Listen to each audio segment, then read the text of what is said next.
안녕하세요. 쿠퍼비전 코리아 마이데이 토릭 런칭 세미나에 참석해 주신 분들 반갑습니다. 오늘은 사회적 거리두기 정책으로 온라인을 통해 쿠퍼비전의 새로운 제품을 소개해 드리게 되었습니다. 지금부터 마이데이 토릭 런칭 세미나를 시작하겠습니다. 먼저 인사드리도록 하겠습니다. 쿠퍼비전 코리아에서 마케팅을 담당하고 있는 황지영입니다. 오늘 진행되는 런칭 세미나는 시장 트렌드 및 마이데이 토릭 제품 소개, 기술력, 임상 실험 사례, 그리고 프로모션과 혜택 순으로 진행하도록 하겠습니다. 본 순서를 진행하기 전에 쿠퍼비전 코리아 대표를 역임하고 계신 캐리 마이클 청 사장님과 영업총괄 이상구 부사장님의 인사말로 시작하겠습니다. 먼저 캐리 사장님을 만나보시죠. Hi everyone, my name is Kerry Chung and I am the VP of Business Development for Asia Pacific, and I'm also the General Manager in charge of the Asia Cluster based in Singapore. My apologies that I can't be with you today, but I wanted to officially welcome you to the launch of My Day Toric in Korea. We are very excited to bring you this new product, and I hope that you will be excited to learn more about it too. For all of you who have supported Cooper Vision over the years, we thank you very much, and we look forward to your continuing support, especially as we launch this new product into the market. So, we look forward to working with you further, and we look forward to seeing your reaction and hearing from you on our new My Day Toric. So, enjoy yourselves, and I hope to catch up with you very soon. Thank you. 네, 이번에는 함께 자리해 주신 영업총괄 이상구 부사장님의 인사말이 있겠습니다. 네, 반갑습니다. 쿠퍼비전 코리아에서 영업 마케팅을 총괄하고 있는 부사장 이상구입니다.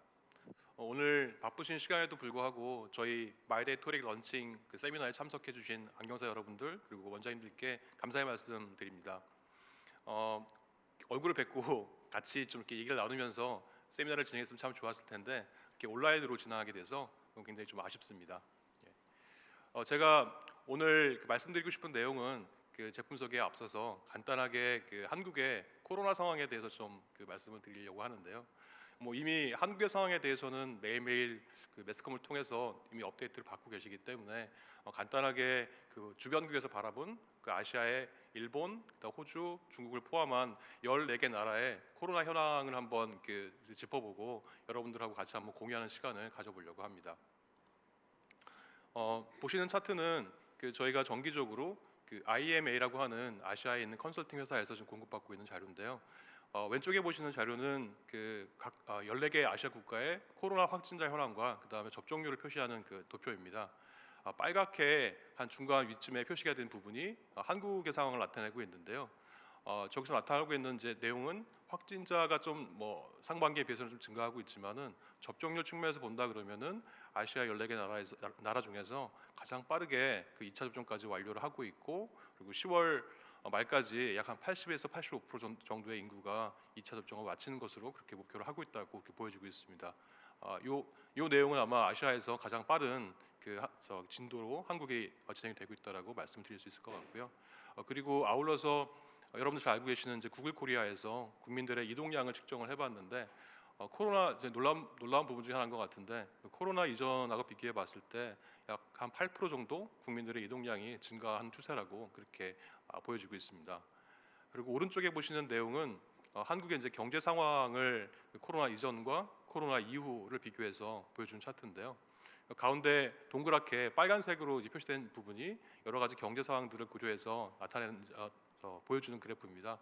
이 안에 소비자 심리, 소비자들의 어떤 소비 심리라든지 가계 지출이라든지 생산 지수라든지 수출 수입 그리고 GDP 등을 한꺼번에 고려해서 그렇게 그래프로 나타낸 도표인데요. 코로나 때 굉장히 힘들었던 부분이 가장 밑에 있는 부분인데 그 이후에 점차 회복해서 앞으로 향후에는 조금 더 빠른 속도로 코로나 이전으로 돌아갈 수 있는 것으로 이렇게 보여지고 있습니다. 아마 선생님도 원장님 다 아시다시피 저희가 상반기를 지나면서 이제 하반기 들어오면서 근래 코로나 확진자 숫자가 2,000명, 3,000명 정도로 이제 넘나들고 있지 않습니까? 그래서 많이 걱정들을 하고 계시는 걸로 알고 있고 저희도 좀 걱정이 되는데 이런 추세들로 봤을 때 한국이 코로나에서 벗어나는 어떤 부분들은 앞으로도 조금 더 하나씩 빠르게 진행되지 않을까라고 그렇게 예측을 하고 있습니다. 그래서 이런 이제 회복세를 저희가 바탕으로 해서 새로운 프리미엄 제품인 마이데이 토릭의 런칭을 준비하게 됐고요. 그래서 뭐 이미 여러분들 다 아시겠지만은 저희 쿠퍼비전은 원장님들하고 안경사 선생님들하고 함께 같이 간다는 그런 어떤 모토로 회사를 운영을 하고 있습니다. 이런 모토는 앞으로도 계속 지속이 될 거고요. 그리고 더 나은 모습으로 안경 선생님들 지원할 수 있게끔 그렇게 노력을 하도록 하겠습니다. 이어서 뭐 오늘 참석해 주신 분들께 다시 한번 감사를 드리고 이어서 저희가 컨택트 렌즈 시장에 대한 현황하고 그다음에 새로 출시하는 제품에 대해서 조금 더 자세하게 말씀 이어가는 순서 진행하도록 하겠습니다. 감사합니다. 네, 쿠퍼비전 코리아 캐리 마이클 청과 사장님과 이상구 부사장님의 인사 말씀이 있었습니다. 지금부터는 컨택트 렌즈 시장 트렌드와 마이데이 토릭 제품에 대해 간략히 소개드리겠습니다.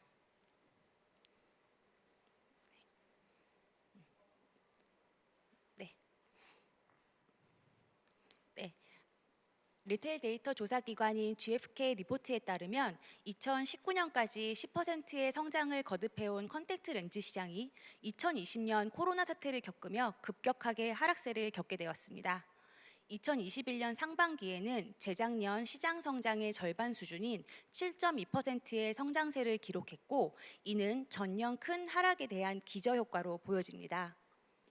2021년 4월 1단계 수준이었던 시장이 확진자 증가와 함께 사회적 거리두기 단계 수준이 증가했으나 하반기에는 거리두기와 상관없이 코로나 이전 수준을 회복해 가고 있는 것으로 나타났습니다.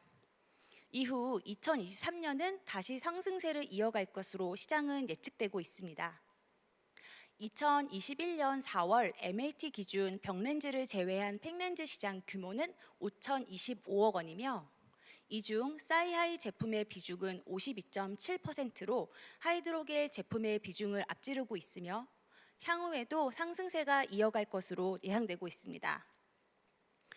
제품을 크게 엔트리, 미드, 프리미엄으로 나누어 볼 때 전체 시장에서 프리미엄 제품의 비중은 44.8%로 나타나고 있어 시장 규모의 상당 부분을 차지하고 있는 것을 볼 수 있습니다. 같은 기간 기준 원데이 토릭 시장은 612억 원 규모로 전년 동기 대비 3.7% 성장했습니다. 거리두기 단계가 완화된 10월에 정부 재난지원금이 지급되었던 5월보다 더 큰 판매 규모를 보이며 전년 동월 대비 플러스 성장세를 보였고 2월부터 전년 동월 대비 크게 성장세를 보이며 작년 동월 기준 28.5% 성장했습니다. 토릭 시장은 2019년 수준을 회복했을 뿐만 아니라 19년 대비해서도 큰 성장세를 보이는 시장임을 알 수 있습니다. 국내 원데이 렌즈 비중은 64%로 매년 성장세를 거듭하고 있는데요. 앞으로도 소비자들의 니즈가 꾸준히 증가하는 제품으로 판매 수요의 증가가 예상됩니다. 전체 토릭 렌즈의 비중은 약 22%로 토릭 시장의 성장세를 볼 때 전체 원데이 토릭 렌즈 시장의 성장세도 기대되고 있습니다. 현재 컨택트 렌즈 시장의 트렌드를 정리해 보면 코로나 이후 시장 회복 및 성장세를 보일 것으로 예상되는 가운데 프리미엄 원데이 토릭 제품에 대한 니즈가 향후에도 증가할 것으로 예상되고 있습니다. 그럼 이런 트렌드를 분석해 볼 때 쿠퍼비전에서는 마이데이 토릭 제품을 출시하게 되었는데요. 그렇다면 마이데이 토릭은 어떤 제품 특징을 가지고 있을까요? 마이데이 토릭 제품은 크게 5가지 포인트로 정리해 드릴 수 있을 것 같습니다. 첫 번째는 글로벌 프리미엄 브랜드로서 해외 검안사들의 추천이 높고 특히 일본 시장에서 유일하게 성장하는 프리미엄 컨택트 렌즈 제품입니다. 경쟁사 제품보다 뒤늦게 출시되었지만 2019년 성장세가 지속되면서 가장 높은 성장세를 이어가는 프리미엄 제품이 되었습니다. 이는 고품질 실리콘 하이드로겔과 아쿠아폼을 기반으로 한 차별화된 기술력이 적용되었기 때문인데요. 제품 기술력에 대해서는 이후 진행되는 교육팀 및 해외 검안사 발표를 통해 구체적으로 설명드리도록 하겠습니다. 기술력을 바탕으로 한 마이데이 토릭은 촉촉한 프리미엄이라는 소비자 피드백을 받았는데요. 오후 및 저녁까지 건조함이 덜하고 촉촉감이 오래가 렌즈 제거 시 불편함 없이 쉽게 제거 가능하며 산소 투과율이 높고 눈물 순환을 도와 충혈감을 최소화하는 것을 마이데이 토릭의 강점으로 뽑았습니다. 그렇다면 마이데이 토릭 제품을 선호하는 고객은 어떤 분들일까요? 일반적으로 프리미엄 제품을 선호하는 고객들은 능동적 소비를 하고 본인의 선호도 및 기호가 뚜렷하며 경제적 능력이 어느 정도 보장되어 가격에 덜 민감해 개인의 경험적 가치를 존중하는 소비자들이 프리미엄에 포지셔닝 되어 있는 제품의 선호도가 높은 것으로 분석됩니다. 앞서 말씀드린 내용을 기반으로 한 마이데이 토릭의 키 메시지는 뛰어난 기술력을 보유한 원데이 바이오피니티, 원시와 근시 그리고 난시가 모두 처방 가능한 제품 포트폴리오, 호주를 포함한 해외 검언사들이 선호하고 추천 시 컴플레인이 적은 제품으로 소고가 가능합니다. 그럼 이어서 많은 안경사분들이 궁금해하실 마이데이 토릭 제품의 기술력에 대한 소개를 드리도록 하겠습니다. 발표는 쿠퍼비전 코리아 교육팀 강민지 과장님께서 진행해 주시겠습니다. 네, 안녕하세요. 쿠퍼비전 교육팀의 강민지입니다. 네, 오늘 이렇게 많은 분들께서 저희 토릭 런칭 세미나에 참여해 주셔서 너무 감사드리고요. 해외에서 이미 인기를 많이 몰고 있는 저희 마이데이 토릭 제품에 대해서 제가 간단하게 제품 설명을 드리도록 하겠습니다. 최근 들어 많은 소비자분들께서 눈 건강에 신경을 굉장히 많이 쓰시는데요. 아무래도 콘택트 렌즈 같은 경우에 눈에 닿는 의료기기이기 때문에 가격도 중요하지만 품질도 굉장히 중요한 부분이 있습니다. 네, 마이데이는 높은 산소 투과율을 가지고 있고요. 근시 같은 경우는 100, 난시는 80으로 이제 눈이 필요한 산소를 충분히 투여시켜 맑고 깨끗한 눈 상태를 유지할 수 있게 도와주죠. 그리고 바이오피니티에 들어가는 그 기술 그대로 아쿠아폼 기술을 적용을 해서 하루 종일 편안한 착용감을 느끼실 수가 있습니다. 그리고 바이오피니티 토릭에 들어가고 있는 수평면 동일 두께 디자인을 저희가 마이데이 토릭 원데이에 그대로 적용을 했다는 점 잊지 마시고요. 아쿠아폼 기술 같은 경우에는 수분을 효율적으로 끌어당기는 그런 기술력을 가지고 있어서 오랜 착용하셔도 눈 건조감에 도움을 주는 제품입니다. 여기 보시면은 마이데이 제품군 아마 몇 년 전에 마이데이 근시는 이미 한국에 출시가 된 상태이고요. 드디어 기다리셨던 마이데이 토릭이 출시가 되었습니다. 그리고 마이데이 멀티포컬도 조만간 출시가 될 예정이니 많은 기대 부탁드릴게요. 네, 아까 앞서 말씀드렸지만 마이데이 토릭은 바이오피니티의 원데이 버전이라고 보시면 되겠는데요. 글로벌적으로 이미 바이오피니티 토릭을 많이 처방을 하고 계시는데 그 기술력 그대로 저희가 가져왔기 때문에 마이데이 토릭의 난시 교전력 또한 되게 뛰어나다고 보시면 되겠습니다. 네, 그럼 이번 마이데이 산소 전달력이랑 성능에 대해서 제가 한번 설명을 드리도록 할게요. 네, 다들 아시다시피 각막 저산소증으로 인해 생길 수 있는 부작용이 여러 가지가 있죠. 예를 들면은 각막 팽창, 상피낭종 등등 근시 증가. 근데 이 중에서도 윤부충혈이 우리가 흔히 가장 접할 수 있는 부작용 중에 하나인데요. 자, 이 저산소증으로 생길 수 있는 윤부충혈 왜 생기는지 한번 보도록 하겠습니다. 여기 차트를 보시면은 보라색으로 표시된 부분이 이제 높은 DK by T를 의미를 하고 있고요. 빨간색 혹은 노란색은 좀 낮은 DK by 수치를 의미하고 있습니다. 위에 마이데이 근시 같은 경우에 업체에서 나오는 DK by 수치는 일반적으로 중심부를 일으키고 있는데 이제 두께 같은 경우에 이제 옆에 주변부는 마이너스 같은 경우에 더 두꺼워질 수밖에 없죠. 그래서 평균적으로 전체적인 렌즈의 평균 DK by T는 낮아질 수밖에 없는데요. 그래서 중요한 걸 하나 말씀드리면 말씀드리자면은 홀든 앤 메리츠라는 유명한 논문이 있습니다. 거기에서 최소 각막 부종을 일으키지 않기 위해 우리가 필요한 디케이 바이트가 24.1이라고 나와 있습니다. 그래서 렌즈를 꼈을 때 적어도 그 수치 이상의 디케이 바이트 렌즈를 착용해야 오랜 착용을 했을 경우 눈의 이제 건강에도 도움이 되는데요. 타사 근시 제품을 한번 보시면은 중심부 디케이 바이트는 높을 수 있지만 전체적으로 평균 디케이 바이트는 상대적으로 낮은 걸 보실 수가 있습니다. 자, 그러면은 난시는 어떨까요? 아랫부분이 이제 난시인데요. 마이데이 토릭 같은 경우 이제 난시가 근시보다는 더 낮아질 수밖에 없죠. 그거는 모든 제품도 이제 동일한 부분인데 이제 타사 난시 같은 경우에도 난시 제품은 디케이 바이트가 더 낮아진다는 점을 보실 수가 있습니다. 여기서 이제 말씀드리고 싶은 부분은 특히 고도수 아니면은 난시가 높으신 분들께는 그래도 디케이 바이트가 높은 실리콘 하이드로겔 제품을 추천을 하셔야 눈 건강에 도움이 된다는 점, 이 부분 꼭 참고 부탁드릴게요. 네. 자, 이번에는 논문에 나와 있는 하이드로겔 렌즈의 단점을 몇 가지 한번 살펴보도록 하겠습니다. 일단 한 논문에서는 하이드로겔 렌즈는 각막 저산소증을 유발할 수 있다라고 나와 있는데요. 또 다른 논문 같은 경우에 윤부충혈은 하이드로겔 렌즈에서 가장 흔히 볼 수 있는 현상 중에 하나다, 이렇게 나와 있습니다.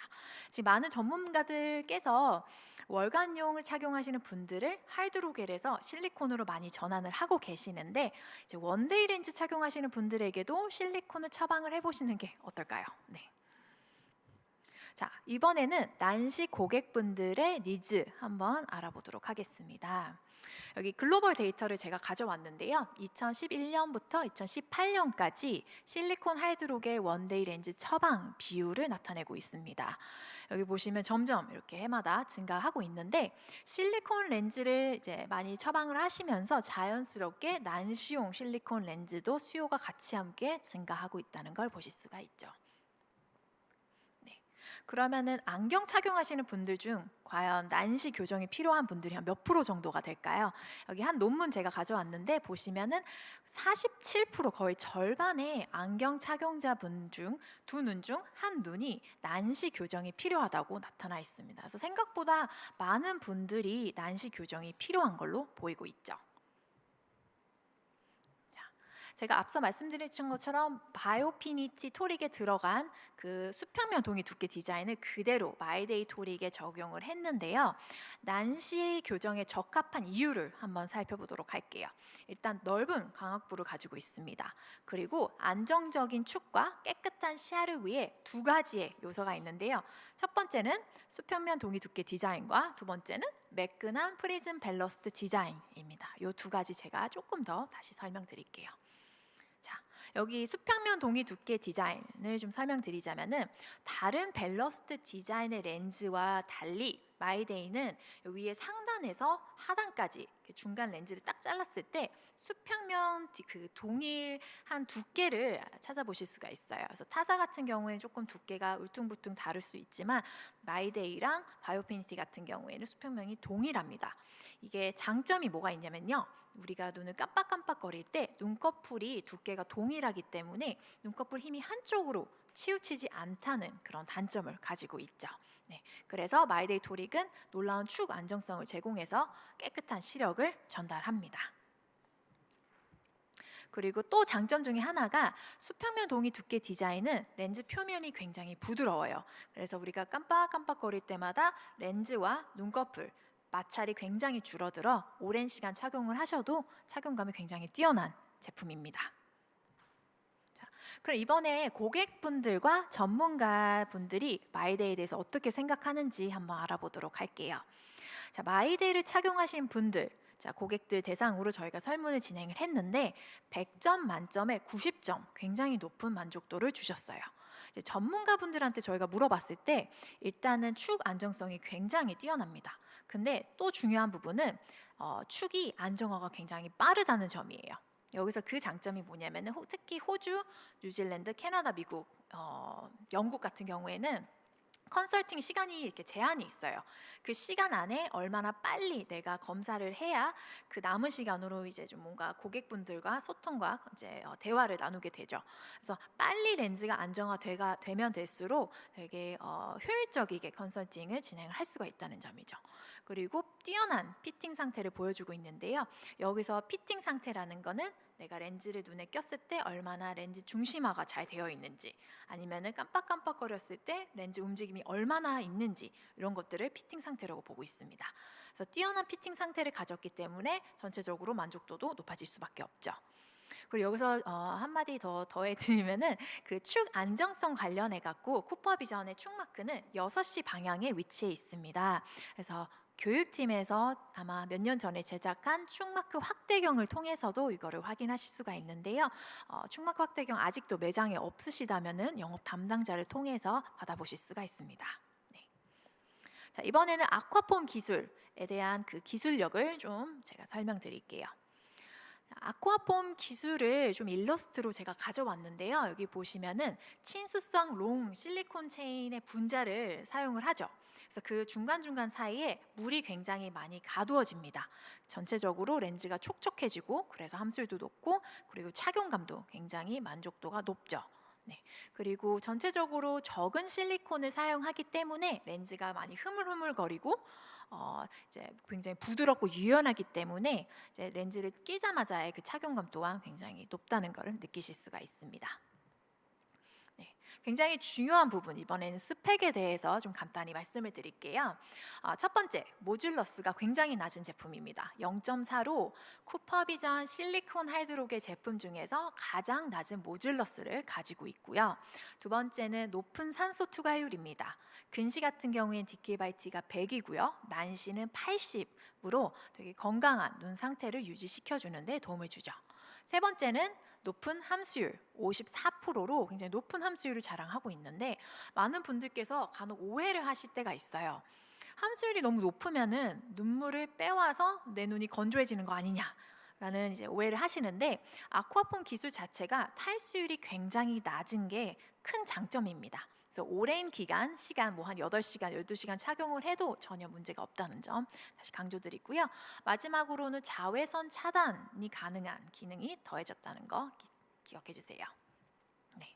이번에는 저희 경도와 산소 투과율의 상관관계를 한번 알아보도록 하겠습니다. 자, 일반적으로 DK가 높아지면은 실리콘이 더 들어가기 때문에 경도가 올라갈 수밖에 없죠. 그래서 지금 보시는 것처럼 이렇게 올라가는 상관관계를 보이는데, 마이데이 같은 경우에는 DK는 높은데 그거에 반해서 경도가 굉장히 낮습니다. 그래서 일반적인 그 상관관계에서 벗어난 그런 스펙을 가지고 있죠. 그래서 경도와 DK를 굉장히 잘 밸런스 시킨 제품이라고 보실 수 있습니다. 네. 0.4의 낮은 경도, 아까 말씀드린 것처럼 쿠퍼비전 실리콘 렌즈 중에서 가장 낮은 모듈러스를 가지고 있고요. 저희가 고객분들에게 이제 렌즈를 착용했을 때 10명 중 9명이 마이데이 제품이 다른 제품보다 훨씬 부드러웠다고 답변을 해주셨습니다. 그래서 고객분들에게도 만족도가 굉장히 높은 제품입니다. 네. 그리고 시중에 나와 있는 저희 제품 클래리티보다도 마이데이가 모듈러스가 조금 더 낮다는 걸 보실 수가 있죠. 네. 자, 이 부드러운 착용감을 자랑하는 마이데이, 일단은 저희가 안 전문가분들에게 한번 물어봤어요. 근데 물어봤을 때 전문가분들의 60%가 다른 타사 제품보다는 마이데이를 처방하는 데 훨씬 더 선호한다 라고 답변해 주셨고요. 그리고 이제 소비자분들 6명 중에 5분이 다른 타사 원데이보다 마이데이 핸들링을 훨씬 선호했다라고 말씀해 주셨습니다. 여기서 말하는 핸들링이라는 거는 렌즈를 꼈다 뺐다 할 때 얼마나 쉬운지, 특히 렌즈를 처음 착용하시는 분들 같은 경우에는 꼈다 뺐다 하는 걸 되게 잘 못하시는 분들이 많으세요. 근데 이제 마이데이 제품 자체가 핸들링이 굉장히 좋기 때문에 외국에서도 처음 렌즈를 착용하시는 분들에게 추천하는 제품입니다. 네. 그리고 뭐 너무 당연하지만 DK/T가 높기 때문에 일반 하이드록의 제품에 비교를 했을 때 한 4배 정도 더 높은 산소 투과율을 보여주고 있죠. 아마 되게 많이 보셨던 차트 차트일 텐데요. 이거는 네이슨 에프론이라는 충혈도 차트를 제가 가져왔습니다. 그래서 네이슨 에프론 박사가 이제 모든 콘택트 렌즈 관련 부작용을 이렇게 그레이드로 이렇게 차트를 만들었는데요. 여기 보시면 0단계에서 4단계로 이렇게 나눠져 있습니다. 우리가 흔히 일반적으로 봤을 때 이제 0단계는 되게 건강함, 굉장히 건강함, 그러니까 10살 미만인 이제 친구들한테 대부분 뭐 0단계가 보이고요. 일반적인 사람들 같은 경우에 1단계, 1.5 아니면 혹은 뭐 많으면 뭐 2단계까지도 보여지고 있습니다. 이제 마이데이를 저희가 100분에게 착용을 시켜 연구 실험을 진행을 했는데요. 마이데이를 착용한 분들의 98%가 2단계보다 적은 윤부 충혈을 보여줬다고 결과가 나왔습니다. 그래서 굉장히 높은 산소 투과율을 자랑하고 있기 때문에 특별히 렌즈로 인해서 충혈은 생기는 것 같지 않은 걸로 결과가 나와져 있죠. 자, 함수율 54%의 굉장히 높은 함수율을 자랑하고 있는데요. 저희가 말하는 이 함수율은 전체적인 렌즈, 특히 그 중심부 함수율을 의미하고 있습니다. 클래리티랑 거의 비슷한 함수율을 보여주고 있고요. 시중에 나와 있는 다른 타사 실리콘 제품을 봤을 때 훨씬 더 월등한 그 수치를 보여주고 있죠. 그리고 마지막으로 자외선 차단 기능이 추가되었기 때문에 특히 눈 건강에 예민하신 분들에게 추천하시면 좋을 것 같습니다. 여기 근시랑 난시 스펙을 제가 조금 다시 정리해봤는데 아마 좀 글씨가 작아서 잘 안 보이실 거예요. 그래서 좀 더 구체적인 정보를 얻고 싶으신 분들은 이제 영업 담당자분들을 통해서 브로셔 받아보실 수가 있고요. 최근에 교육팀에서 마이데이 런치를 위해서 정점간 거리 환산표도 제작을 했습니다. 그래서 이것도 같이 받아보실 수 있습니다. 제가 이제 앞서 말씀드린 부분을 좀 요약해서 다시 말씀드릴게요. 바이오피니티 토릭과 동일한 수평면 동의 두께 디자인을 저희 마이데이 토릭에 그대로 적용을 했습니다. 그리고 롱 실리콘 체인의 아쿠아폼 기술을 사용을 해서 굉장히 편안하고 촉촉한 재질을 가지고 있고요. 착용 직후 만족도도 굉장히 높지만 오랜 렌즈를 착용할 때에도 만족도가 되게 뛰어나다는 점 잊지 말아주세요. 그래서 전체적으로 봤을 때 산소 투과율, 함수율, 그리고 이 모듈러스 3개의 굉장히 뛰어난 밸런스를 가지고 있는 좋은 제품입니다. 네, 제가 오늘 준비한 자료는 여기까지고요. 열심히 들어주셔서 감사합니다. 감사합니다. 네, 강민지 과장님 감사합니다. 다음은 마이데이 토릭 기술력에 대한 설명을 뒷받침해줄 실제 임상 실험 사례에 대해 소개를 드리도록 하겠습니다. 발표는 호주 뉴질랜드 검안사 이석헌님께서 진행해 주시겠습니다. 네, 안녕하세요. 네, 저는 호주와 뉴질랜드에서 두 나라에서 검안사로 일하고 있는 이석헌이라고 하고요. 일단 시작하기에 앞서서 이 자료를 마련해 주신 쿠퍼비전 코리아 관계자분들께 감사의 말씀드리고 마이데이 토릭이라는 좋은 제품을 한국에 출시하시게 된 거 정말로 축하드립니다. 그리고 보통 이런 런칭 이벤트 하면은 밥 먹으러 가는 게 크잖아요. 저는 그런데 이렇게 온라인으로 하는 이벤트임에도 불구하고 시간 내서 와주신 안경사 선생님들께 감사의 말씀드리면서 여러분들의 시간 아깝지 않게 알찬 시간이 될 수 있도록 제가 경험했던 것들 나눠보도록 하겠습니다. 네, 오늘 여러분과 이야기 나눌 내용인데요. 먼저 해외 검안사들은 마이데이 토릭을 어떻게 생각하는지, 또 마이데이 토릭의 장점은 무엇이고 어떤 사람들에게 주로 추천하는지를 아주 간략하게 짚어보고 실제 제 환자들의 임상 사례와 흔하게 볼 수 있는 클레임 처리 방법들을 위주로 나머지를 채워볼까 합니다. 그리고 마지막 질의응답 시간이 있을 예정인데요. 혹시라도 제가 설명하는 사례들이 나라면은 이렇게 해결하지 않았을 텐데 아니면 나라면 조금 다르게 했을 텐데 하시는 부분들이 있으면은 꼭 Q&A 시간 때 알려주시고 좋은 질문들 많이 해주시기 부탁드립니다.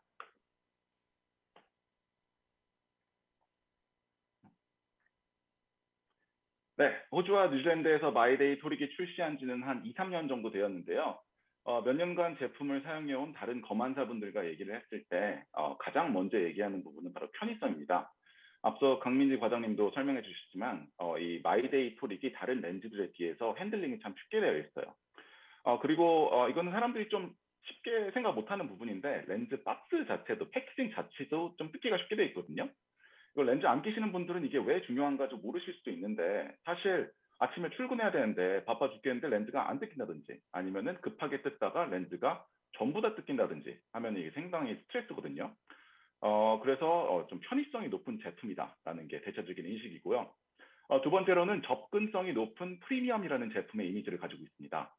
가격대가 꽤 있는 제품임에도 불구하고 정말로 많은 사람들이 사용하는데요.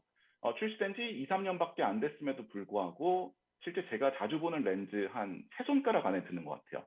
아마 마이데이 토릭이 난시용 원데이 중에서는 가장 흔하지 않을까라는 그런 생각도 드는데, 호주에서 한국산 가전제품 이미지가 약간 이래요. 요즘 말로는 국뽕이라고 하죠. LG나 삼성 같은 한국산 가전제품이 참 이런데, 유럽산처럼 쓸데없이 비싼 건 아니면서도 어떤 프리미엄의 이미지는 가지고 있는 그런 인식이 있습니다. 그리고 이건 진짜 진심으로 하는 얘기인데요. 제가 평소에 렌즈를 마이데이 토릭을 낍니다. 오늘도 마이데이 토릭을 끼고 있고요. 착용을 하고 있고요. 오늘 좀 집중하기 힘드시다. 제가 하는 강의가 너무 재미가 없다. 그러면 이거 하나만 기억하시면 될 것 같습니다. 호주에서 어떤 검안사가 와가지고 강의를 했는데 내용이 기억 안 나고 그 사람이 마이데이 토릭을 낀다고 하더라. 그게 아마 이 강의의 가장 중요한 점이 아닐까 생각이 듭니다. 앞서 광민지 과장님께서 마이데이 토릭에 대해서 정말 너무 잘 설명해 주셨는데요. 제가 개인적으로 생각하는 가장 큰 장점은 세 가지 있습니다. 첫 번째는 산소 투과율, 두 번째는 모듈러스, 그리고 세 번째는 그 토릭 렌즈의 디자인. 이 부분은 앞에서 다 설명을 해줬기 때문에 빠르게 지나갈 건데, 이 장점을 설명하기에 앞서서 여러분들께 꼭 드리고 싶은 말씀은, 이런 장점을 듣고 이래서 좋구나 하고 자기만 알고 넘어가는 게 아니라 다른 사람들에게 설명하는 습관을 좀 길러야 한다는 건데요. 요즘 같은 시대에 제품이 가격으로 경쟁하는 시기는 끝났다고 생각합니다. 그래서 어떤 스토리텔링이 중요하다고 생각하는데, 우리가 렌즈나 안경을 팔 때도 마찬가지라고 생각합니다. 그렇기 때문에 이런 제품을 판매를 할 때 단순히 이러이러해 좋으니까 추천을 해야 되겠다 혼자만 생각하지 말고 제품을 권하면서 이런 장점들을 설명하는 습관을 들이시길 바랍니다.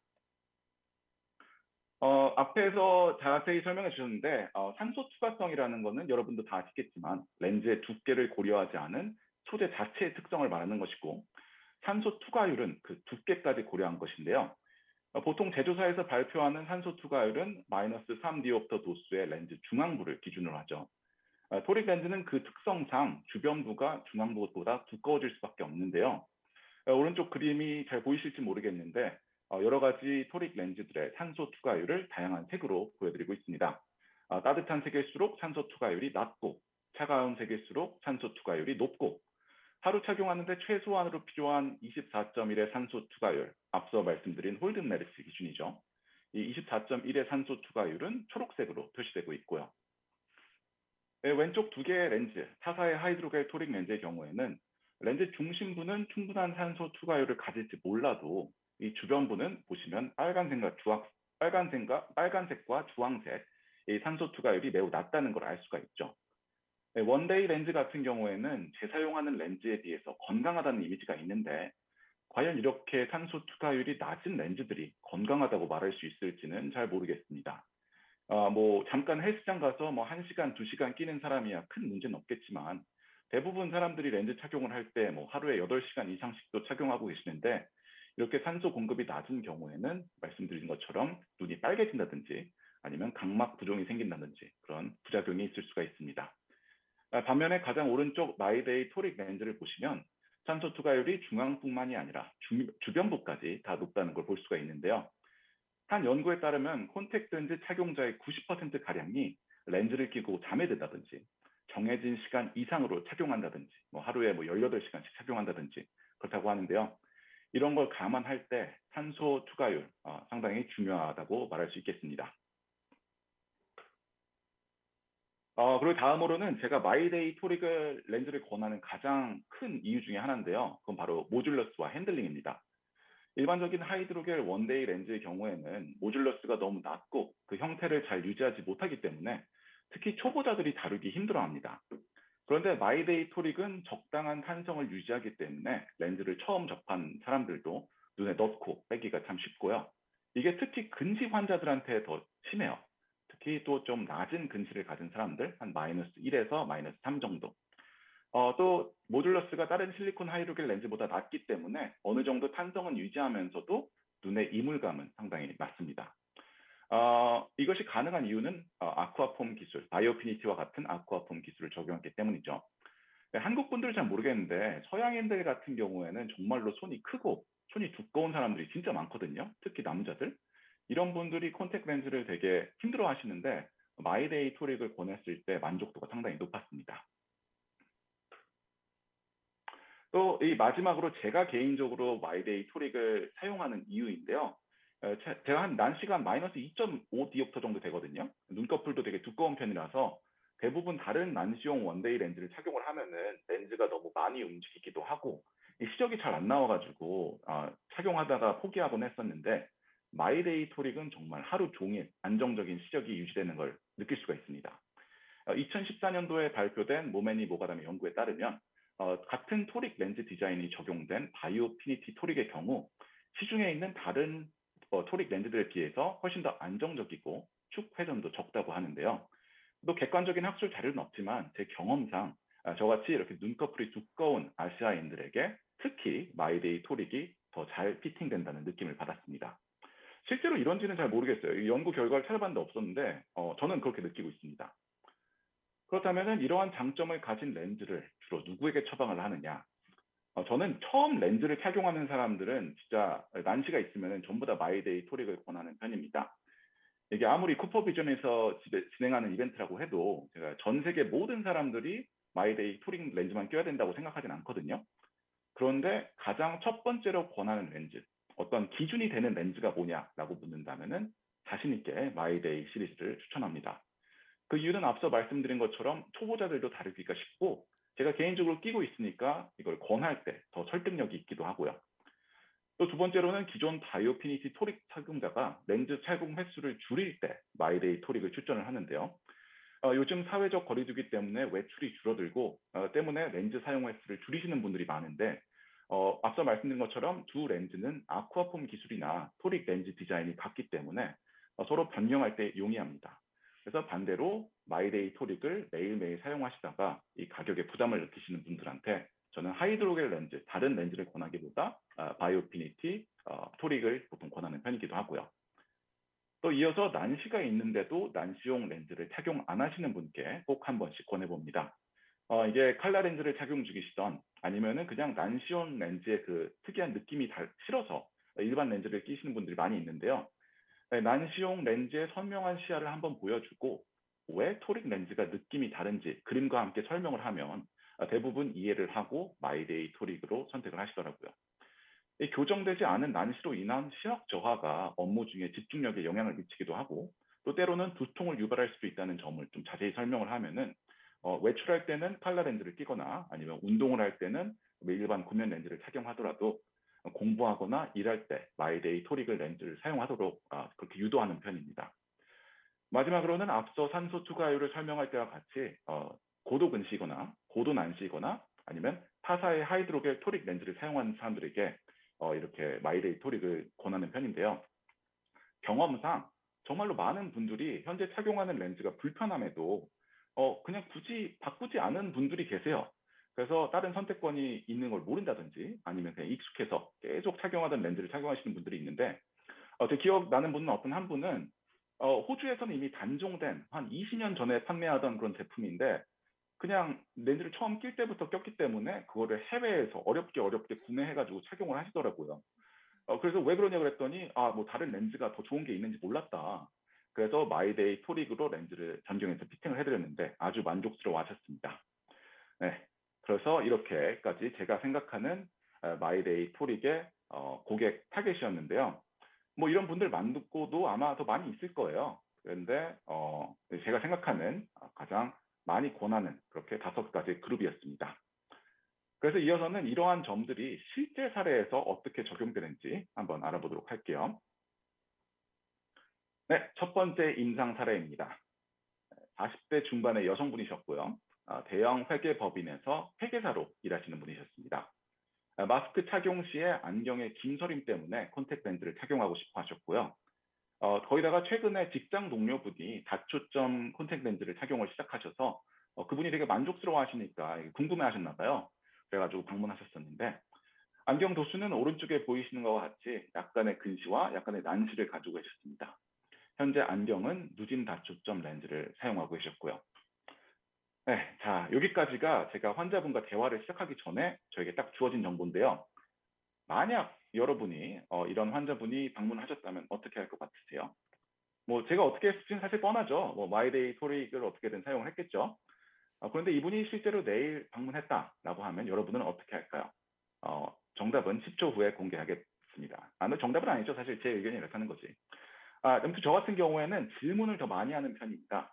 절대 환자가 말하는 거 가지고 판단하지 않아요. 이 질문을 하는 이유가 더 많은 정보를 얻는 목적도 있고 이 사람이 정말 꼼꼼하다라는 인식을 심어주기 위함도 있고 이 환자분이 질문을 대답하면서 본인 스스로 좀 생각할 시간을 주는 목적도 있어요. 그래서 추가적으로 질문을 했을 때 얻은 정보로는 이분은 렌즈 착용을 한 번도 안 해보신 분이었고요.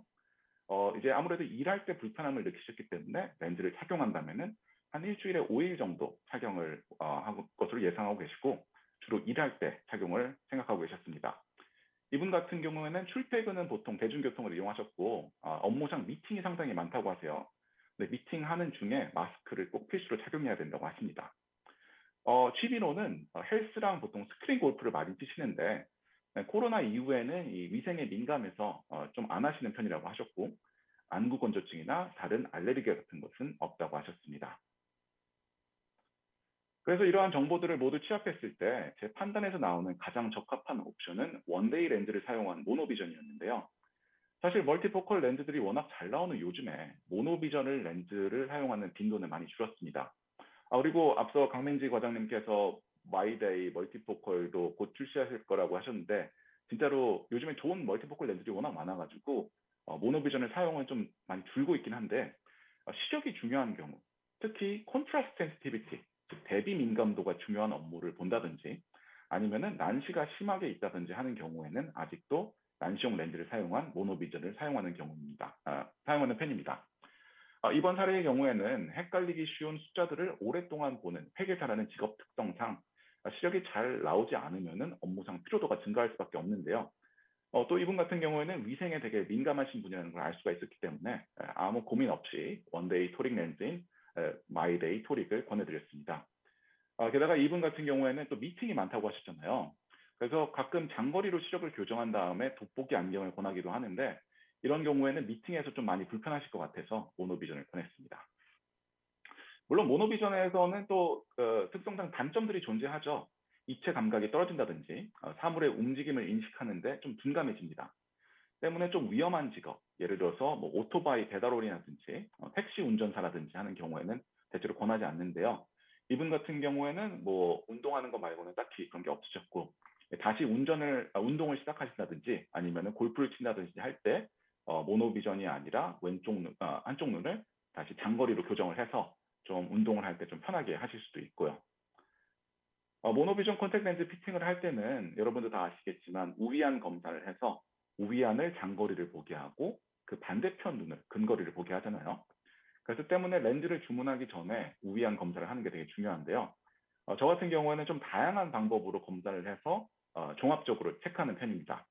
아마 가장 많이 쓰는 방법일 텐데요. 마일즈 테스트라고 해서 왼쪽 그림처럼 손으로 구멍을 만든 뒤에 먼 거리에 있는 사물을 그 구멍 안에 넣고 한쪽씩 눈을 가려서 우위안을 검사하는 방법이 있고요.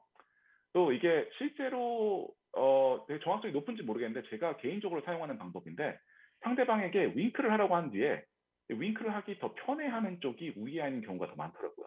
그래서 저는 윙크 테스트라고 생각하는데 윙크 테스트를 하고 또 다른 방법으로는 플러스 1 디옵터 혹은 플러스 1.5 디옵터 렌즈를 사용해서 한쪽 눈씩 번갈아 가면서 보여주면서 이게 오른쪽에 넣었을 때 더 편한지 왼쪽에 넣었을 때 더 편한지를 보여주면서 이러한 방법으로 우위안 검사를 합니다. 저는 세 가지 방법을 모두 다 사용하는데요. 거의 대부분 세 가지 방법이 동일한 답변을 주더라고요. 근데 사실 우위안 검사를 정확하게 하는 것도 중요하지만 모노비전을 정말로 이 사람이 사용해야 하는가 이 사람의 라이프 패턴, 라이프 스타일을 확인하는 게 아마 가장 중요할 것 같습니다.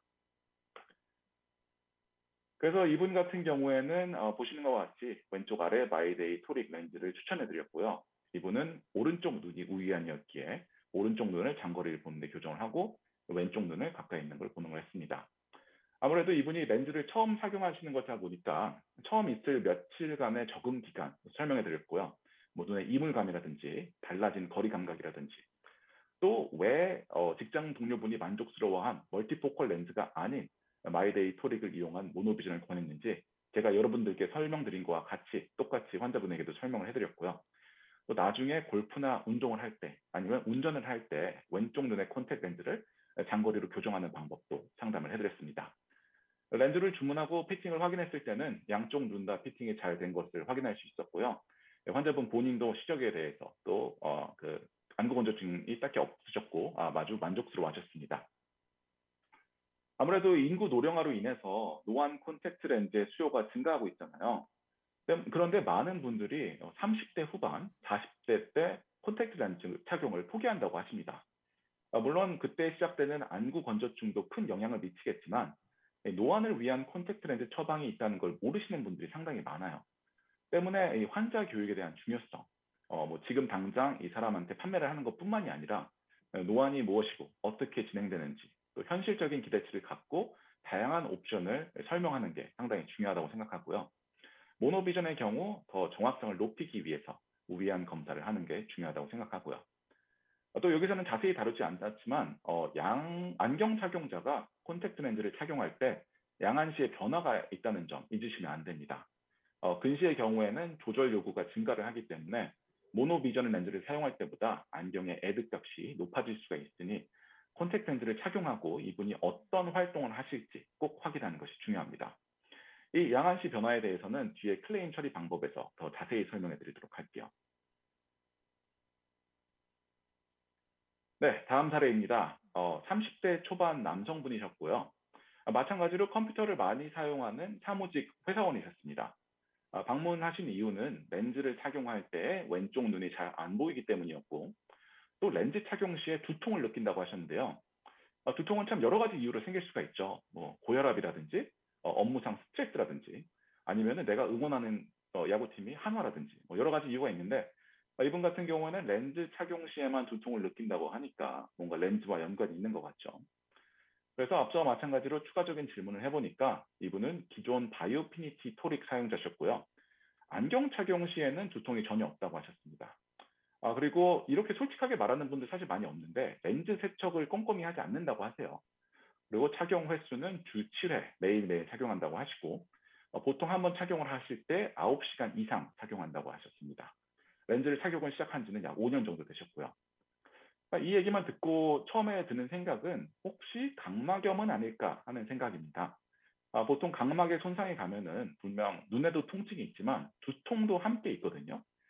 각막으로 가는 신경하고 이마 쪽으로 가는 신경이 모두 3차 신경의 눈 분지에서 오기 때문인데요. 또 다른 생각해 볼 수 있는 경우는 콘택트 렌즈 때문에 양안시에 이상이 왔다든지 아무래도 사무직이기 때문에 안구 건조증 때문에 두통이 생길 수도 있고요. 머릿속에 여러 가지 생각들이 오가는데 뭐가 원인이었는지 한번 다음 슬라이드에서 살펴보도록 하죠. 네, 이번 강의에서 제가 제일 싫어하는 슬라이드입니다. 정신없이 숫자만 엄청 많이 있는 슬라이드, 최악이죠. 그래서 설명드리기 전에 한 10초 정도 한번 천천히 쭉 살펴봐 주시기 부탁드릴게요.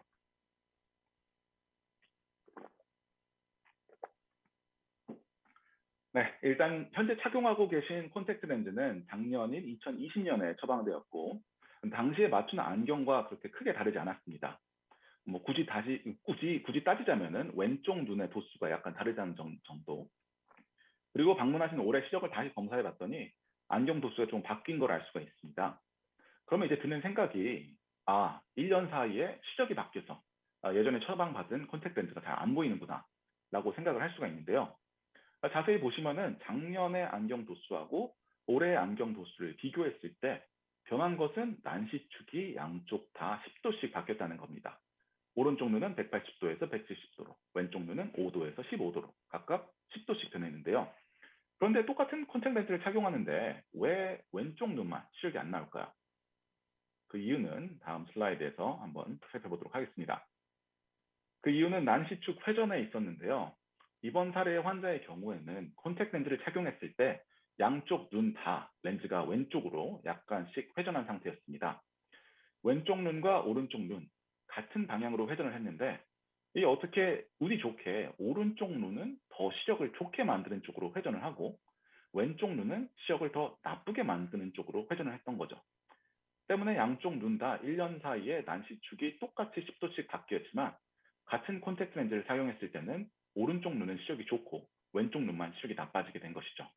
이해 가시나요? 네. 혹시라도 헷갈리실 분들을 위해서 다음 슬라이드에서 라스 법칙에 대해서 좀 자세히 알아보도록 할게요. 아마 많은 분들이 아시겠지만 라스 법칙이라는 거는 난시용 렌즈가 회전했을 때 그걸 보정하는 방법인데요.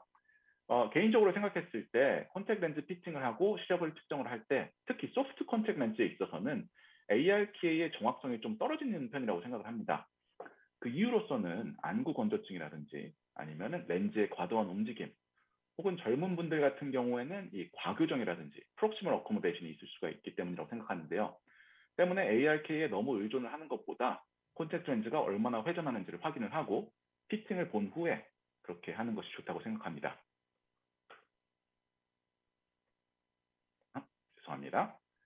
여기서 말하는 라스 법칙이라는 것은 left add, right subtract. 왼쪽으로 회전했을 때는 회전량을 더하고 오른쪽으로 회전했을 때는 회전량을 빼고. 근데 이 영어라서 좀 기억하기가 힘들잖아요. 그리고 저는 한국어를 사랑하는 편이기 때문에 새로운 법칙을 개발했습니다. 일명 오빠 법칙이라는 건데요. 오빠 기억하기 쉽죠. 이 오빠를 빠르게 얘기하면은 오빠, 오빠, 오빠, 오빼, 오빼, 오른쪽 빼기, 오른쪽 빼기로 기억하기가 쉽습니다. 왼쪽은 오른쪽이 빼기니까 당연히 더하기겠죠. 그리고 이거 회전량을 볼 때는 시계 시침을 기준으로 약간 추산을 하시면 됩니다. 그래서 예를 들어서 5시 방향에 난시축이 있다. 그러면은 30도, 오른쪽으로 30도. 7시 방향에 있다. 그럼 왼쪽으로 30도. 7시랑 6시 사이인데 6시에 더 근접하다. 그러면은 왼쪽으로 10도. 이런 식으로요. 그런데 사실 이렇게 추산하는 거는 정확성이 떨어지죠. 그래서 제가 권하는 방법은 바로 쿠퍼비전에서 제공하는 축 측정기입니다. 이거를 한국에서 많이 사용하시는지는 잘 모르겠어요. 근데 나온 지는 꽤 됐다고 하더라고요. 그래서 쿠퍼비전에서 제공하는 난시축 회전량을 보는 도구는 회전량을 정확히 잴 수 있게 각도기와 LED 라이트, 그리고 친절하게 어느 쪽이 더하는지, 어느 쪽이 빼는지 부호로 표시해주고 있고요. 중간에 스위치가 있기 때문에 어느 쪽으로 들어야 되는지 헷갈릴 일도 없습니다. 내가 아쉽지만 이 측정기를 실제 사용해 볼 기회는 없었는데요. 딱 보고 드는 생각은 이거를 무조건 손잡이를 6시 방향에 오게 하지 않아도 될 것 같아요. 왼쪽 그림처럼 이렇게 살짝 기울여서 한 다음에 난시 쪽 6시 방향에 플러스 20을 맞춘 다음에 그 다음에 회전량을 봐도 크게 문제는 없을 것 같습니다. 그리고 이 도구를 사용하는데 또 다른 큰 장점은 단순히 축 회전량만 보는 것 말고 렌즈의 피팅 상태까지 전체적으로 볼 수 있다는 건데요. 렌즈가 각막 중앙에 잘 위치해 있는지, 각막을 고루고루 잘 덮고 있는지, 또 눈을 깜빡인 후에 렌즈의 움직임은 어떤지, 렌즈가 너무 타이트해서 움직이지 않으면 충분한 눈물 순환이 일어나지 않을 수도 있으니까 렌즈 축 회전을 함과 동시에 렌즈 피팅 상태도 함께 볼 수 있다는 큰 장점을 가지고 있는 것 같습니다. 또 이게 LED 라이트가 있으니까 뭐 떨어뜨렸을 때 바닥에서 좀 찾기도 쉬울 것 같아요. 아주 좋은 도구라고 생각합니다. 꼭 하나씩 받으시기 추천드립니다. 그래서 아까 말씀드렸던 사례로 돌아와 보면은 이분 같은 경우에는 평소 렌즈 관리를 잘 안 했다고 하시기에 한 달용 렌즈인 바이오피니티 토릭에서 원데이 렌즈인 마이데이 토릭으로 변경을 권했고요. 변경한 후에도 난시축 회전이 똑같다는 것을 확인할 수가 있습니다. 왼쪽으로 10도였고요. 이분의 새로운 안경 도수는 위에 적혀 있고요. 앞서 말씀드린 것처럼 난시축이 왼쪽으로 10도로 돌아갔기 때문에 양쪽씩 10을 더해서, 그러니까 오른쪽은 170에서 180으로, 왼쪽은 15에서 25로. 근데 마이데이 토릭에서 30도 난시축은 아직 없기 때문에 20도 축을 가진 렌즈로 해서 렌즈를 주문했습니다. 그래서 이분 같은 경우는 마이데이 토릭을 새로 주문해서 꼈을 때 시력도 잘 보이고 두통도 없다고 하시고 아주 만족스러워 하셨습니다. 그리고 몇 분들이 가끔 헷갈려 하시는 부분인데요. 우리가 난시축 회전량을 보고 보정을 하잖아요. 근데 이 보정을 하고 난 후에 난시축 마크가 6시에 위치할 것이라고 생각하는 분들이 많이 계세요. 그런데 우리가 보정하는 거는 난시축 마크의 위치가 아니라 렌즈의 도수잖아요. 그래서 축 마크는 보정 전에 렌즈와 똑같은 위치에 와 있어야 합니다. 이분 같은 경우에는 새로운 렌즈를 주문했을 때도 렌즈가 왼쪽으로 10도가 돌아가야 합니다. 이게 오히려 6시로 축이 돌아가 있다면은 그거는 우리가 처음 난시축 회전을 잴 때 렌즈가 안정화되기 전에 너무 빨리 성급하게 회전량을 쟀다는 의미인데요. 이 부분은 잘 유의하시기 바랍니다. 또한 가끔 모든 렌즈가 똑같이 회전할 것이라고 착각하는 분들이 계세요. 처방한 마이데이 도수 토릭을 가지고 다른 회사의 콘택트 렌즈를 구입하시는 환자분들이 가끔 계신데요. 이런 경우에는 타사 제품의 경우 토릭 렌즈 디자인의 설계가 다르기 때문에 회전량이 다를 확률이 되게 높습니다. 그래서 이러한 내용들을 꼭 환자분들에게 설명을 해줘야 되고요. 마지막으로 난시축이 30도 이상 회전한다. 이게 너무 많이 회전한다라고 하는 경우에는 더하기 30, 빼기 40 이렇게 너무 많이 하지 마시고 렌즈를 주문하시기 이전에 다른 원인들은 없는지 꼭 확인해 볼 필요가 있습니다. 마이데이 토릭의 경우 워낙 설계가 잘 된 디자인이라서 특별한 원인 없이 30도 이상 하는 걸 제가 본 적이 없거든요. 그래서 움직임이 너무 많다든지 회전량이 너무 많다든지 하는 경우에는 꼭 다른 원인을 확인해 보시기 바랍니다. 예를 들어서 렌즈를 뒤집어서 사용하고 있는 건 아닌지 아니면은 거대 유두 결막염 같은 건 없는지 다른 원인들을 확인하시기 바랍니다. 네, 마지막 사례입니다. 보통 20대쯤 되면은 이제 다 좀 졸려하시고 가끔 이러다가 디저트 나오는 시간이고 해서 잠 깨고 그러는데 이번에는 아쉬워서 그런 게 없어서 좀 아쉽긴 한데요. 마지막 사례니까 좀 간략하게 넘어가도록 하겠습니다. 이분은 20대 후반의 대학원생이셨고요. 렌즈 착용 시에 눈이 건조하고 시력이 잘 안 보인다는 문제점을 가지고 계셨습니다. 현재 착용 중인 렌즈는 타사의 하이드로겔 원데이 토릭 렌즈였고요.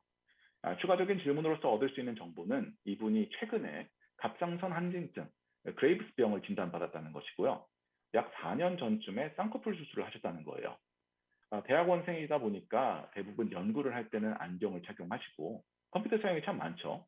그래서 안경을 사용하시고 주말에만 가끔 일주일에 한두 번 정도만 콘택트 렌즈를 착용한다고 하십니다. 다만 한 번 착용을 할 때 착용하는 시간이 아침에 나갈 때 껴서 저녁에 들어올 때까지 하루에 12시간 이상씩 착용하기 때문에 착용 시간이 매우 길다고 하시고요. 이분을 제가 봤을 때는 콘택트 렌즈 착용했을 때 시력이 양쪽 눈 다 1.0 그렇게 나쁘지도 않았어요.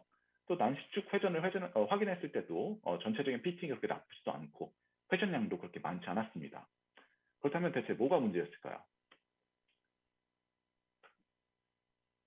이분의 경우에는 안구 건조증이 시력을 저하하는 게 가장 큰 문제였습니다. 갑상선 항진증이 있는 경우에 토끼눈증, 메고살머스라 그래서 눈을 깜빡일 때 눈이 잘 안 감기는 경우가 있는데요. 이분 같은 경우에는 쌍꺼풀 수술까지 하셨기 때문에 그러한 눈 깜빡임 부족으로 인해서 눈이 심하게 건조해지는 것을 확인할 수 있었습니다. 게다가 장시간 컴퓨터를 사용하는 사람들의 경우 눈을 깜빡이는 빈도라든지 눈을 깜빡이는 횟수가 줄어든다고 하는데요. 눈물의 기름층을 만드는 메이봄선의 경우 메이봄의 유분이 나오기 위해서는 왼쪽 눈꺼풀과 아래쪽 눈꺼풀이 만나야 되는데 눈을 깜빡이는 횟수가 줄어들게 됐다 보니 이 마이봄 분비가 줄어들고 이로 인해서 증발성 안구 건조증을 유발할 수가 있습니다.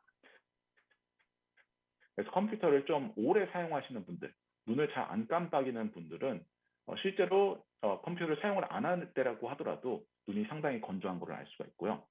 이런 눈의 안구 건조증은 오른쪽 사진처럼 각막 형광 염색법을 사용해서 좀 진단을 할 수가 있는데요. 아쉽긴 한데 그렇기 때문에 앞서 말씀드린 것처럼 좀 추가적인 질문을 통해서 이렇게 유추하는 방법밖에 없다고 생각합니다. 이런 경우 단순히 불편하고를 떠나서 안구 건조증이 상당히 심해지면은 영구적인 각막 손상까지 일으킬 수가 있으니까 이분이 본인이 크게 불편함을 느끼지 못한다고 하더라도 하이드로겔 렌즈를 계속 사용하면 안 되고 뭔가 조치를 취해야 합니다. 이분이 만약 매일매일 렌즈를 착용하고 싶어 하셨다. 그러면은 좀 안구 건조증을 위한 공막 렌즈 같은 것도 뭐 고려해 볼 수가 있는데요. 이분 같은 경우는 렌즈 사용 빈도가 적기 때문에 아쿠아폼 기술로서 안구 건조증에 더 유리한 마이데이 토릭으로 변경을 권해드렸습니다. 뭐 산소 투과율이 높아서 눈의 건강에 더 도움이 된다는 건 말할 것도 없고요. 이분 같은 경우에는 마이데이 토릭을 사용하셨을 때도 약간의 건조함을 느끼긴 하셨지만 상대적으로 예전에 사용하던 렌즈보다 훨씬 더 선명한 시야와 편안함을 느끼셨다고 합니다. 네, 그래서 결과적으로 아주 만족스러워 하셨습니다. 이렇게 세 가지 사례 쭉 살펴봤는데요. 혹시 나라면은 좀 다르게 이 방법을 해결했을 것 같다 하시는 부분들이 있으면은 꼭 Q&A 시간에 꼭 질의응답 시간에 알려주시기 바랍니다. 그래서 다음에는 자주 있는 클레임과 그 해결 방법들에 대해서 좀 설명해 드릴 건데요. 여러 가지 있는데 제가 가장 흔한 것 두 가지와 좀 알면 좋을 것 같다 하는 한 가지를 총 세 가지를 준비해 봤습니다. 첫 번째로 가장 흔한 클레임인데요.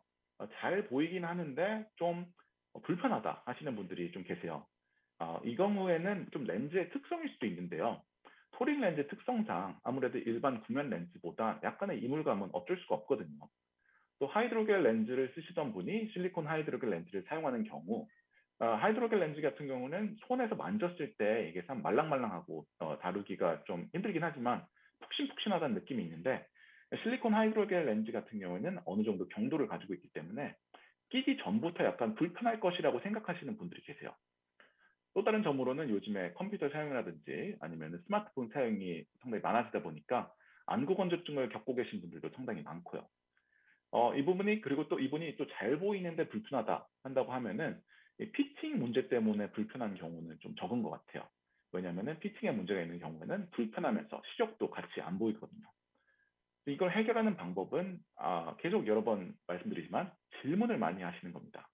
이분이 얼마나 렌즈를 착용하시는지, 하루에 뭐 10시간 사용하시는지 아니면은 운동할 때 1시간 착용하시는지 아니면은 일주일에 하루만 착용하는지 아니면 일주일 7일 동안 매일 착용하시는지 이런 추가적인 질문을 드려서 좀 사용 습관을 알아보는 것이 중요하고요. 이분이 콘택트 렌즈를 착용할 때만 불편한지 아니면 안경을 착용할 때도 안구 건조증이 있는지 이런 안구 건조증과 관련된 증상들을 질문하는 것도 좋습니다.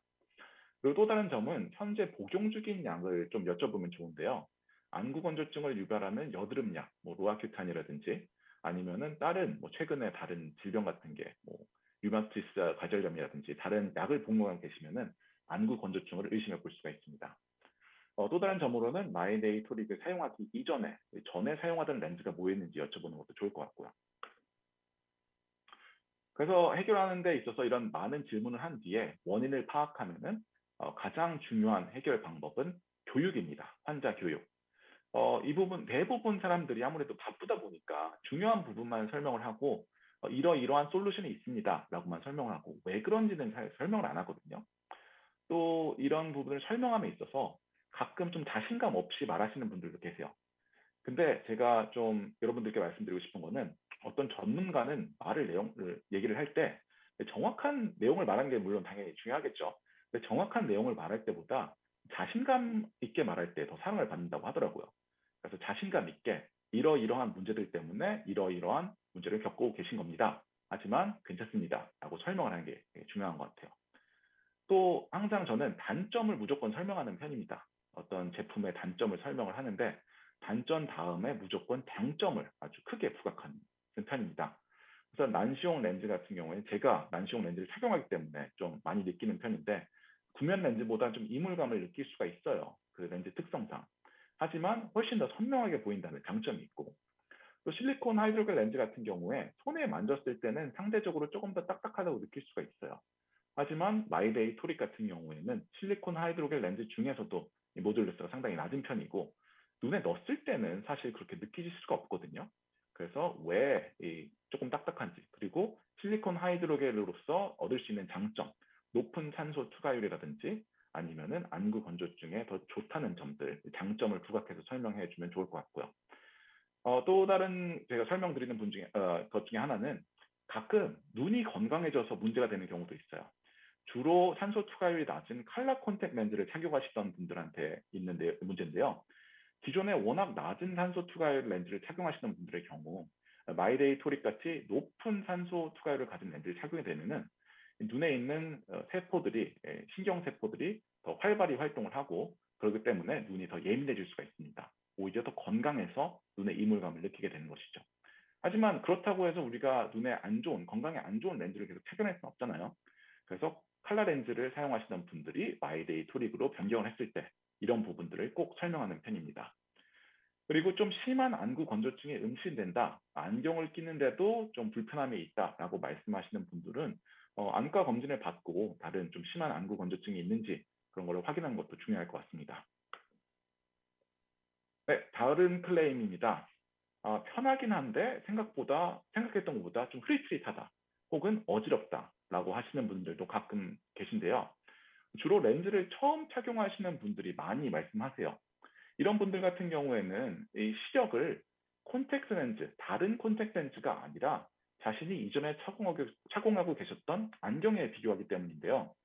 이 안경을 쓰다가 콘택트 렌즈를 쓰면은 어쩔 수 없이 시력이 좀 달라질 수밖에 없거든요. 그런데 이런 부분이 제대로 설명되지 않은 경우에 이렇게 컴플레인을 하시는 분들이 계시고, 흔하지는 않지만 양안시에 문제가 생기는 경우도 있습니다. 그래서 마찬가지로 이런 분들에게 추가적인 질문을 항상 하고요. 언제 흐릿흐릿한지, 이게 항상 흐릿흐릿한지 아니면은 렌즈를 낄 때만 그런지, 렌즈를 끼고 처음에는 괜찮은데 나중에 그런 건지, 아니면 처음 낄 때부터 어지럽고 흐릿흐릿한지, 예, 언제를 좀 집중적으로 질문하면 좋을 것 같고요. 이분이 콘택트 렌즈를 끼고 어떤 활동을 하는지, 이분의 라이프 스타일이라든지 직업, 취미 등을 여쭤보면 좋을 것 같습니다. 그리고 좀 사람들이 그냥 예민한 사람들이 있어요. 저희 와이프 같은 경우인데 좀 자연스러운 대화로 좀 성격을 파악하는 것도 좋다고 생각합니다. 그래서 이 사람 대화를 했을 때, 이 사람 좀 예민한 성격의 사람인 것 같다. 그러면은 좀 설명을 더 길게 하고, 이 사람이 좀 크게 뭐 불편함을 안 느껴 할 것 같다. 그러면은 설명을 좀 짧게 해도 될 것 같습니다. 그래서 꼭 확인해야 되는 거는 현재 착용 중인 안경, 정강거리라든지 안경의 도수, 그리고 안경의 상태, 이 안경이 스크래치가 많이 나 있는 안경인지 아니면 지난주에 새로 맞춘 안경인지 그런 걸 꼭 확인하시고요.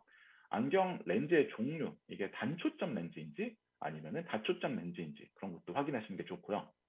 난시축 회전과 정강거리 변화에 따른 이 확대, 축소 효과를 설명해 주는 게 좋습니다.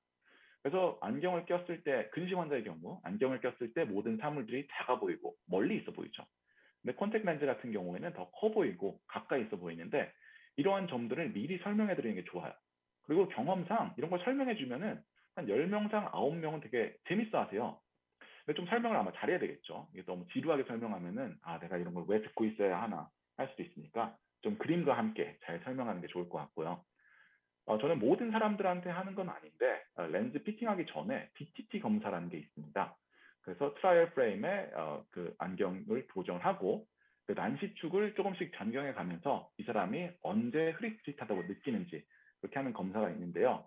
저는 좀 시간 관계상 모든 사람들한테 하는 건 아니고, 좀 대화를 했을 때 이 사람이 좀 A 유형의 성격이다, 좀 되게 예민한 성격이다 하는 분들에게 있어서는 꼭 이걸 하는 편입니다. 그래서 이게 좀 예민하다 그래서 콘택트 렌즈를 하지 않느냐? 그건 또 아니에요. 그래서 이런 부분을 설명할 때, 환자를 교육할 때 사용을 하고, 또 환자 입장에서도 어떤 경험, 예전에 검안사들은 이런 걸 안 했었는데, 이 사람은 되게 꼼꼼하다, 이런 어떤 새로운 경험을 제공하는 그런 방법으로 사용을 하고 있습니다. 또 이런 모든 체크가 다 끝났으면은 이제 콘택트 렌즈의 도수를 확인을 해야 되는데요. 렌즈를 착용한 이후에 난시축이 얼마나 회전했는지 회전량을 확인을 하고, 그 회전량을 다 보정을 한 다음에 렌즈의 오버 리프렉션을 해서 이 도수가 맞는지, 실제로 이분이 필요한 도수를 통해서 좋은 시력을 갖고 있는지 확인하는 부분이 좋은데요. 앞서 말씀드린 것처럼 저 같은 경우에는 ARK나 포럽터 사용보다는 난시축 회전량을 확인한 후에 오버 리프렉션을 또 트라이얼 렌즈를 사용해서 하는 편입니다. 좀 열린 공간에서요. 그 이유는 과교정이라든지 좀 오버 리프렉션, 오버 어코모데이션을 막기 위해서 그렇게 하는 편입니다. 그리고 이건 좀 흔한 편은 아닌데요. 너무 고도 근시가 엄청나게 높은 경우에 이 정간거리 계산을 좀 실수하시는 분들이 계세요. 그래서 제가 예로 보여드린 경우에는 마이너스 11디옵터에 마이너스 2.5디옵터의 란시를 가진 경우, 이 마이너스 11 부분만 거리를 계산하시는 분들이 계시거든요. 그런데 이 뒤에 난시 부분도 따로 계산을 해주셔야 됩니다. 저 같은 경우에는 뭐 이게 보정표도 있고 그러긴 한데, 저는 그냥 인터넷에 검색해 보시면은 계산기 같은 거 잘 나와 있거든요.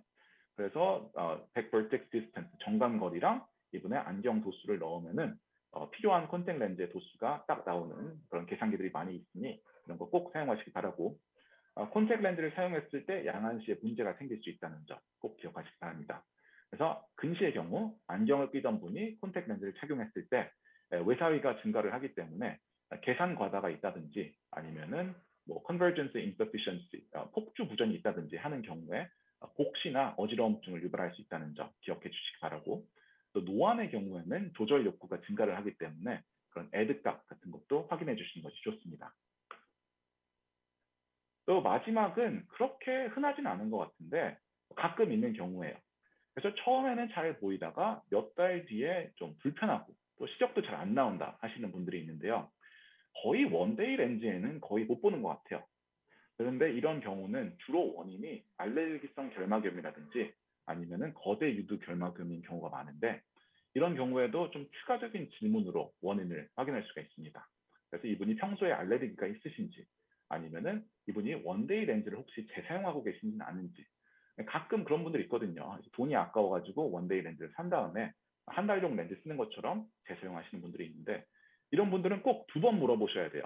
그래서 재사용하세요. 그러면은 안 한다 그러다가 진짜로 재사용 안 하세요. 2번 물어보면은 사실 재사용합니다. 이렇게 하시는 분들이 있거든요. 그래서 꼭 여러 번 물어보시고 확인을 하시는 게 좋고 렌즈의 움직임을 꼭 확인하셔야 돼요.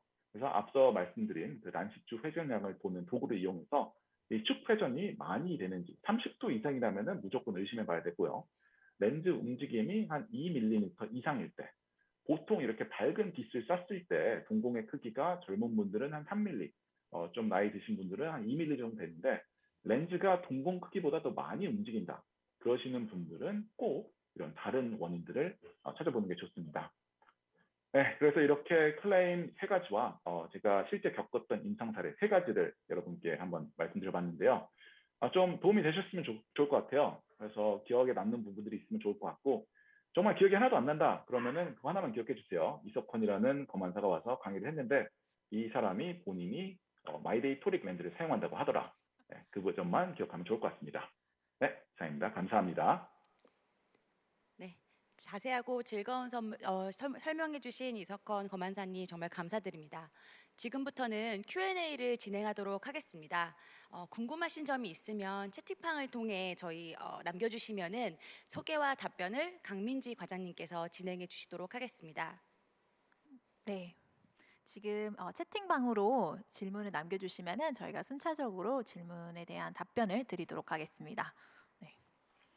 석권 선생님 오늘 강의 너무 잘 들었고요. 오늘 새로운 거 배워갑니다. 오빠 오페.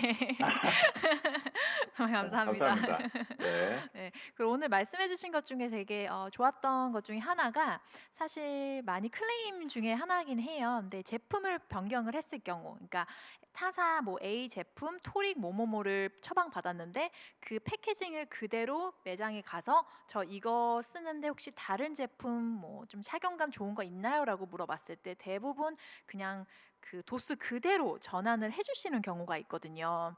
근데 제품마다 아무래도 축 회전이 다르기 때문에 만약에 이 두 제품이 축이 완전 반대로 회전이 된다는 제품이라면은 그 도수로만 바꿨을 때 시력이 좋지 않을 경우가 굉장히 큰데 그 부분도 되게 강의를 들으면서 좋았던 것 같아요. 그리고 마지막에 제가 하나 말씀하시는 걸 잊어버렸는데 그 마지막 클레임 사례로 제가 그 알레르기성 결막염과 이제 렌즈의 과다한 움직임에 대해 설명을 해드렸잖아요. 제가 호주에서 일하면서 가장 많이 보는 검안사들의 실수가 이런 움직임이 많을 때 다른 원인을 찾아보지 않고 너무 성급히 다른 제품으로 바꾼다는 건데요. 정말 제가 경험상 마이데이 토릭을 사용할 때 진짜 10도 이상, 20도 이상 회전하는 경우 정말 거의 없고요. 또 렌즈 움직임이 뭐 2mm 이상 움직이는 거 정말 거의 없습니다. 그래서 정말 100명 중에 1명 꼭 이렇게 많이 움직이는 경우에는 다른 제품으로 변경하기 이전에 이 원인을 찾아보는 게 중요하다고 생각합니다. 네, 좋습니다. 네, 지금 질문이 생각보다 많이 들어오고 있진 않아요. 그래서 질문 주시면 저희가 답변해 드릴게요. 지금 몇 개가 들어오긴 했는데 일단은 좀 몇 개부터 진행을 할게요. 간단한 질문들도 사실 같이 들어왔는데 이제 질문 중에 하나가 마이데이 토릭 렌즈 색상이 있나요? 라는 질문이 왔습니다. 네, 이번에 이제 마이데이 토릭 같은 경우 블루, 네, 라이트 블루 색상이 들어가 있고요. 마이데이 토릭 축마크는 어디에 있나요? 라는 질문이 있는데 저희는 쿠퍼비전 제품 전체 다 6시 방향에 축마크가 위치해 있습니다. 자, 그리고 네, 계속 질문 주세요. 그리고 마이데이 토릭은 언제부터 주문 가능한가요? 라고 질문 주셨는데 지금부터 주문 가능하시고요. 행사에 참여하신 분들에게 드리는 그 TR 같은 경우에는 저희가 나중에 취합한 후에 그때 제공해 드리도록 하겠습니다. 네. 그리고 오늘 교육 내용 자료는 저희가 영상으로 녹화를 해서 매장에 USB로 전달을 드릴 거고요.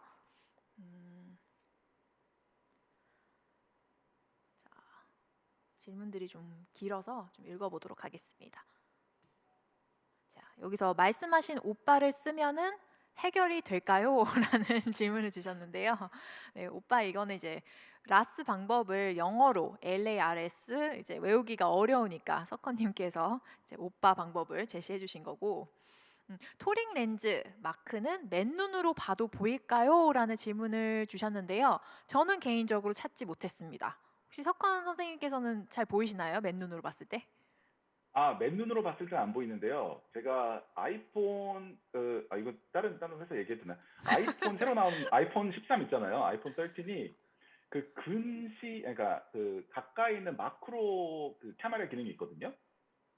그 새로 나온 아이폰은 정말 보여요. 이게 사진으로 찍을 수도 있을 정도로 카메라 성능이 워낙 좋더라고요. 그래서 그 아이폰 홍보를 하는 건 아닌데 카메라로 찍으면 보일 때가 있습니다. 눈으로는 안 보이는데 플래시랑 카메라를 이용하면은 근거리 촬영할 때 보이는 경우도 있습니다. 네. 그리고 저희 쿠퍼비전에서 제공하는 난시 축으로 보시면 굉장히 쉽게 찾으실 수가 있거든요. 그것도 영업 담당자분들 통해서 받으시면 되겠습니다. 질문 중에 하나, 멀티포컬 처방 시 난시가 있을 경우 구면 환산해서 처방하는 팁이 있을까요? 라고 질문을 주셨는데 일단은 뭐 이거는 난시를 이제 구면으로 처방할 때도 마찬가지지만 근시가 비율적으로 좀 적고 난시가 많을 경우에는 좀 시력적으로 문제가 생기는 경우가 많아요. 대신 뭐 구면 도수가 마이너스 예를 들면 900이다. 근데 난시가 뭐 175까지 있다. 그런 경우에는 좀 해볼만 하기도 할 것 같아요. 네. 물론 이제 시력적으로 민감하신 분들 같은 경우에는 좀 만족스럽지 못할 수도 있겠지만 이제 난시와 근시 그 비율이 더 저는 중요하다고 생각하거든요. 혹시 어떻게 생각하세요? 저도 마찬가지로 생각하고요. 저는 또 난시 그 양보다 몇 디옵터냐보다도 난시 축이 상당히 좀 중요하다고 생각을 하는데요. 대부분의 경우 180도 주변의 난시 축인 경우에는 어느 정도 좀 언더 커렉션을 해도 사실 그렇게 크게 불편함을 못 느끼시는 분들이 많이 있긴 해요. 저 같은 경우도 그렇고요. 저 같은 경우는 운동할 때는 사실 일반 마이데이를 끼거든요. 그래서 마이너스 2.5 디옵터가 되는데도 저는 일반 구면 렌즈를 사용해도 큰 문제가 없는데, 다만 유의하셔야 할 점이 이 멀티포컬 렌즈의 경우에는 이 옵틱 그 광학적인 요소가 생각보다 되게 복잡합니다. 그렇기 때문에 단순히 구면 렌즈 환산할 때처럼 환산을 하시면 안 된다고 생각을 하고요. 저는 한국에는 아직 출시가 안 된 걸로 알고 있는데 호주 같은 경우에는 바이오피니티 멀티포컬 토릭이라는 제품이 있거든요. 그런 제품을 그래서 멀티포컬이면서 난시까지 교정해주는 그런 제품을 사용하고 있는 편입니다. 그래서 거의 난시가 있는 경우에는 권하지 않는 편이고, 만약에 어쩔 수 없이 필요하다라고 하는 경우에는 정말 앞서 말씀드린 것처럼 BTT 검사도 하고 정말 시간을 들여서 이게 왜 흐려지는지 또 어떤 문제가 있을지 그렇게 교육을 많이 하는 편입니다. 네, 감사합니다. 자, 다음 질문은 클래리티 토릭 처방과 다른가요? 라는 질문이 왔는데요. 일단은 클래리티도 라스 법칙을 이용을 해서 처방해야 되는 방법은 동일하고, 여기서 질문하시는 거는 제가 봤을 때 클래리티의 도수를 그대로 마이데이로 가져올 수 있는지를 질문을 하시는 것 같아요. 근데 이거는 제품마다 착용을 했을 경우에 축마크 위치는 다 다릅니다. 그리고 같은 고객이라고 해도 오른쪽에 착용을 하든 왼쪽 착용하든 방향이 완전 다를 수 있기 때문에 꼭 그 눈에 렌즈를 착용해서 확인을 해보셔야 되는데요. 만약에 클래리티의 도수 뭐 예를 들면 180축을 가져와서 그대로 만약에 마이데이 180으로 꼈다라고 했을 경우 시력이 이제 축마크 방향이 다르기 때문에 시력이 한 10도, 20도 정도 어긋나서 흐릿해질 수가 있습니다. 근데 그거는 저희 클래리티 마이데이뿐만 아니라 뭐 타사 예를 들면 월간용에서 그 같은 타사의 원데이로 스위치를 했을 경우에도 똑같은 현상이 나타나고 있죠. 네. 이제 또 베이스 커브 얘기가 나오는데요. 각막 커브가 너무 크거나 너무 작은 사람이 있는데 어느 정도까지 가능한가요? 라는 질문을 주셨어요. 그래서 이거는 마이데이 토릭을 많이 처방해본 저희 선생님께서 한번 답변 부탁드립니다. 이거 정말로 많이 하는 내용인데요. 소프트 컨택 렌즈랑 베이스 커브는 사실 그러니까 전혀 관계가 없습니다. 각막 곡률, 우리가 각막 곡률이라고 하는 것은 그 중앙부 3mm의 곡률을 얘기하는 거거든요. 그런데 컨택 렌즈 같은 경우에는 렌즈가 각막뿐만이 아니라 이 림버스와 컨정타이바, 이 하얀 부분까지 다 커버를 하거든요. 그래서 실제로 컨택 렌즈에 있어서 중요한 거를 뽑는다고 하면은 베이스 커브가 아니라 그 렌즈의 총 다이아미터, 크기가 사실은 훨씬 더 중요해요. 그래서 이거에 대해서 제가 호주에서 다른 강연을 한 적이 있었는데, 세지털 하이트라고 해서 그 렌즈가 물론 이제 베이스 커브에 따라서 그 하이트가 높아지고 낮아지고 피팅이 달라질 수 있긴 하지만 소프트 렌즈에 있어서 베이스 커브는 사실 그냥 렌즈를 확인하는 정도라고 생각하시면 될 것 같습니다. 그래서 이분이 뭐 어떤 렌즈를 끼는지 모르는데 베이스 커브만 8.4, 8.6이라고 생각을 한다라고 하면은 그냥 렌즈 확인하는 정도로 쓰이는 숫자지 피팅에 영향을 미친다고는 정말 생각하지 않습니다. 네. 실제로 이런 논문들도 많이 있고요. 저도 사실 외국에서 이제 소프트 렌즈를 많이 처방을 했을 때 한 번도 뭐 피팅이 베이스 커브가 적다 그래갖고 뭐 스티프하다, 뭐 플랫하다 뭐 이렇게 느낀 적은 없었거든요. 그리고 피팅을 할 경우 저희는 K 값을 별로 이제 거의 이렇게 의존하는 경우도 많이 없어요. 근데 이제 유일하게 이제 한국 시장에서 많이 들려오는 얘기가 뭐 무슨 제품은 베이스 커브가 너무 타이트하다, 너무 이제 베이스 커브에 많이 의존하시는 분들이 계신 것 같아서 혹시 이제 하드 렌즈랑 좀 혼동을 하시는 게 아닐까라는 생각이 들어요. 네, 그래서 베이스 커브는 크게 소프트 렌즈는 의미가 없다는 거 다시 한번 강조드립니다. 이제 소프트 다음 렌즈 질문은 경우에는 네, 말씀하세요. 네, 소프트 렌즈 경우에는 사실 뭐 이 사람의 K 값보다는 오히려 이 사람이 눈꺼풀이 얼마나 두꺼운지, 이 사람이 쌍꺼풀이 있는지 없는지 사실 그게 더 중요하다고 생각하고 또 그 horizontal visible iris diameter라고 그래서 각막의 크기, 우리가 눈에 보이는 각막의 크기 이게 유난히 큰 사람이 있거든요. 이게 유난히 큰 사람의 경우 다이아미터가 너무 작아서 문제가 생기는 경우가 있을 수는 있지만 말씀드린 것처럼 K값, 곡률은 정말 아무 관계가 없다는 거 다시 한번 말씀드리고 싶습니다. 네, 지금 여기서 또 채팅방에서 말씀하시는 게 그럼 다이아가 더 중요하냐라는 질문이 있는데요. 저는 개인적으로 다이아가 더 영향이 크다고 생각을 합니다. 그래서 만약에 피팅을 했는데 이게 좀 피팅이 루스하다, 플랫하다 그러면 베이스 커브를 바꾸는 것보다 전 개인적으로 다이아를 바꿨을 때 좀 더 큰 임팩트가 있더라고요. 네. 그렇다고 아무런 관계가 없는 건 아니에요. 만약에 예를 들면 타사 제품 중에서 뭐 재질, 모듈러스, 다야 다 동일한데 왜 베이스 커브만 다른 제품들이 있잖아요. 그런 제품들을 이제 피팅을 했을 때 거기에서는 베이스 커브만 다르기 때문에 영향이 있는 건 맞습니다. 근데 저희가 말을 했을 때 A 제품, A 뭐 회사 제품, 뭐 B 회사 제품의 뭐 베이스 커브가 동일하다. 라고 봤을 경우에 진짜 피팅을 했을 경우 동일하진 않고 다른 것들로 인해서 영향을 많이 받는 경우가 있어요. 하지만 같은 회사에서 모든 조건들이 다 동일한데 베이스 커브만 다르다. 그럼 당연히 좀 더 플랫한 베이스 커브가 피팅이 더 플랫하겠죠. 네. 이건 좀 다른 얘기긴 한데 제가 실제 다른 곳에서 강의했던 내용이 바로 이 내용이거든요. 타사에서 예를 들어서 뭐 8.4 베이스 커브와 8.8 베이스 커브가 같은 모든 것이 같은데 베이스 커브만 다를 때 이게 정말로 유의미한 통계적인 변화가 있는가 그런 연구가 있어요. 논문이 있는데 실제로 없다고 합니다. 그래서 8.4를 꼈을 때와 8.8을 꼈을 때 정말 익스트림한 케이스가 아니고서는 대부분의 경우에는 그냥 8.4를 껴도 무난하다. 그런 연구가 있거든요. 그래서 저는 민지 과장님과 좀 다르게 정말 아무 관계가 없다고 생각합니다. 어쨌든 큰 영향은 없다라는 게 그게 결론인 것 아마 같습니다. 중요한 것 같아요. 네. 네. 네.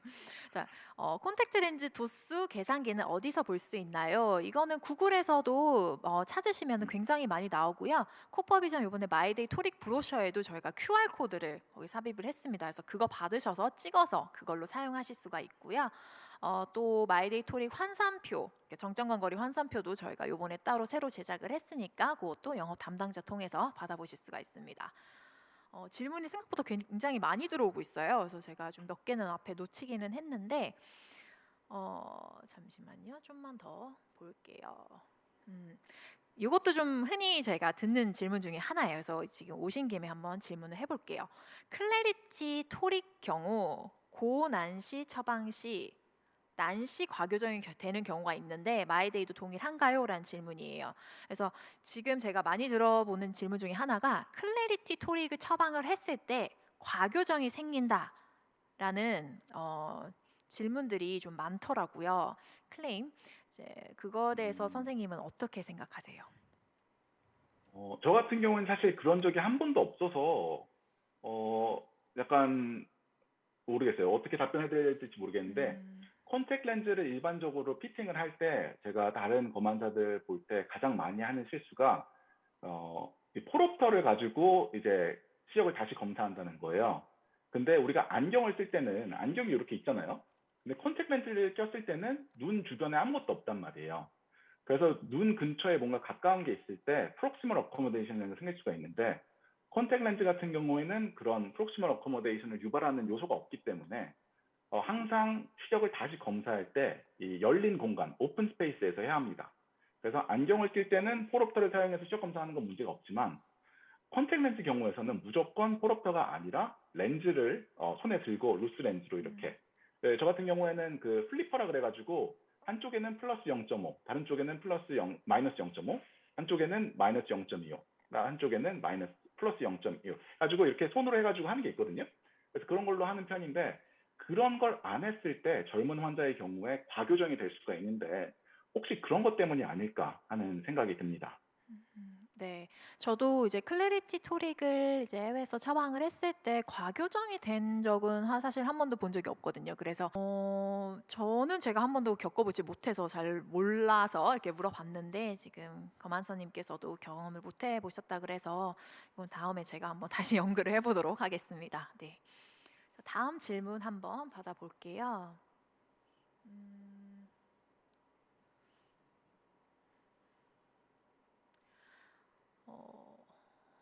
지금 질문이 굉장히 길어서 잠시만요.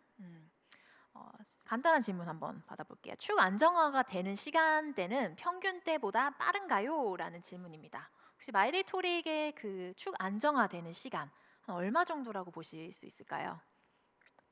다른 렌즈들과 비교했을 때 확실히 빠른 것 같습니다. 아무래도 좀 신제품이다 보니까 좀 기술이 더 발달돼서 그런 것 같은데 저는 일반적으로 보통 사람들한테 얘기할 때 10분이라고 얘기하거든요. 근데 절대 10분까지 걸리지 않고 아까도 제가 뭐 10초 후에 뭐 공개됩니다 뭐 이런 식으로 얘기했었는데 사실 한 3초밖에 안 기다렸거든요. 그래서 네. 말은 10분이라고 하는데 한 3분에서 5분 사이 그렇게 하면은 보통 대부분 안정화가 돼 있는 것 같아요. 네. 제가 개인적으로 착용했을 때는 정말 넣고 한 1분 이내로 시력이 안정화되는 것 같고 또 다른 마이데이 토릭 장점이 이 아무래도 프리즘 발라스트이기 때문에 아래쪽이 두꺼워서 좀 넣을 때 그 난시 축 마크가 있는 방향이 아래쪽으로 가게 넣기가 쉬워요. 그것 때문에 그런지도 모르겠는데 저는 넣을 때 거의 안정화되는데 뭐 3분 이상 걸린 적은 본 적이 없는 것 같습니다. 네, 감사합니다. 네, 다음 질문도 한번 저희가 검안사님께 물어보도록 할게요.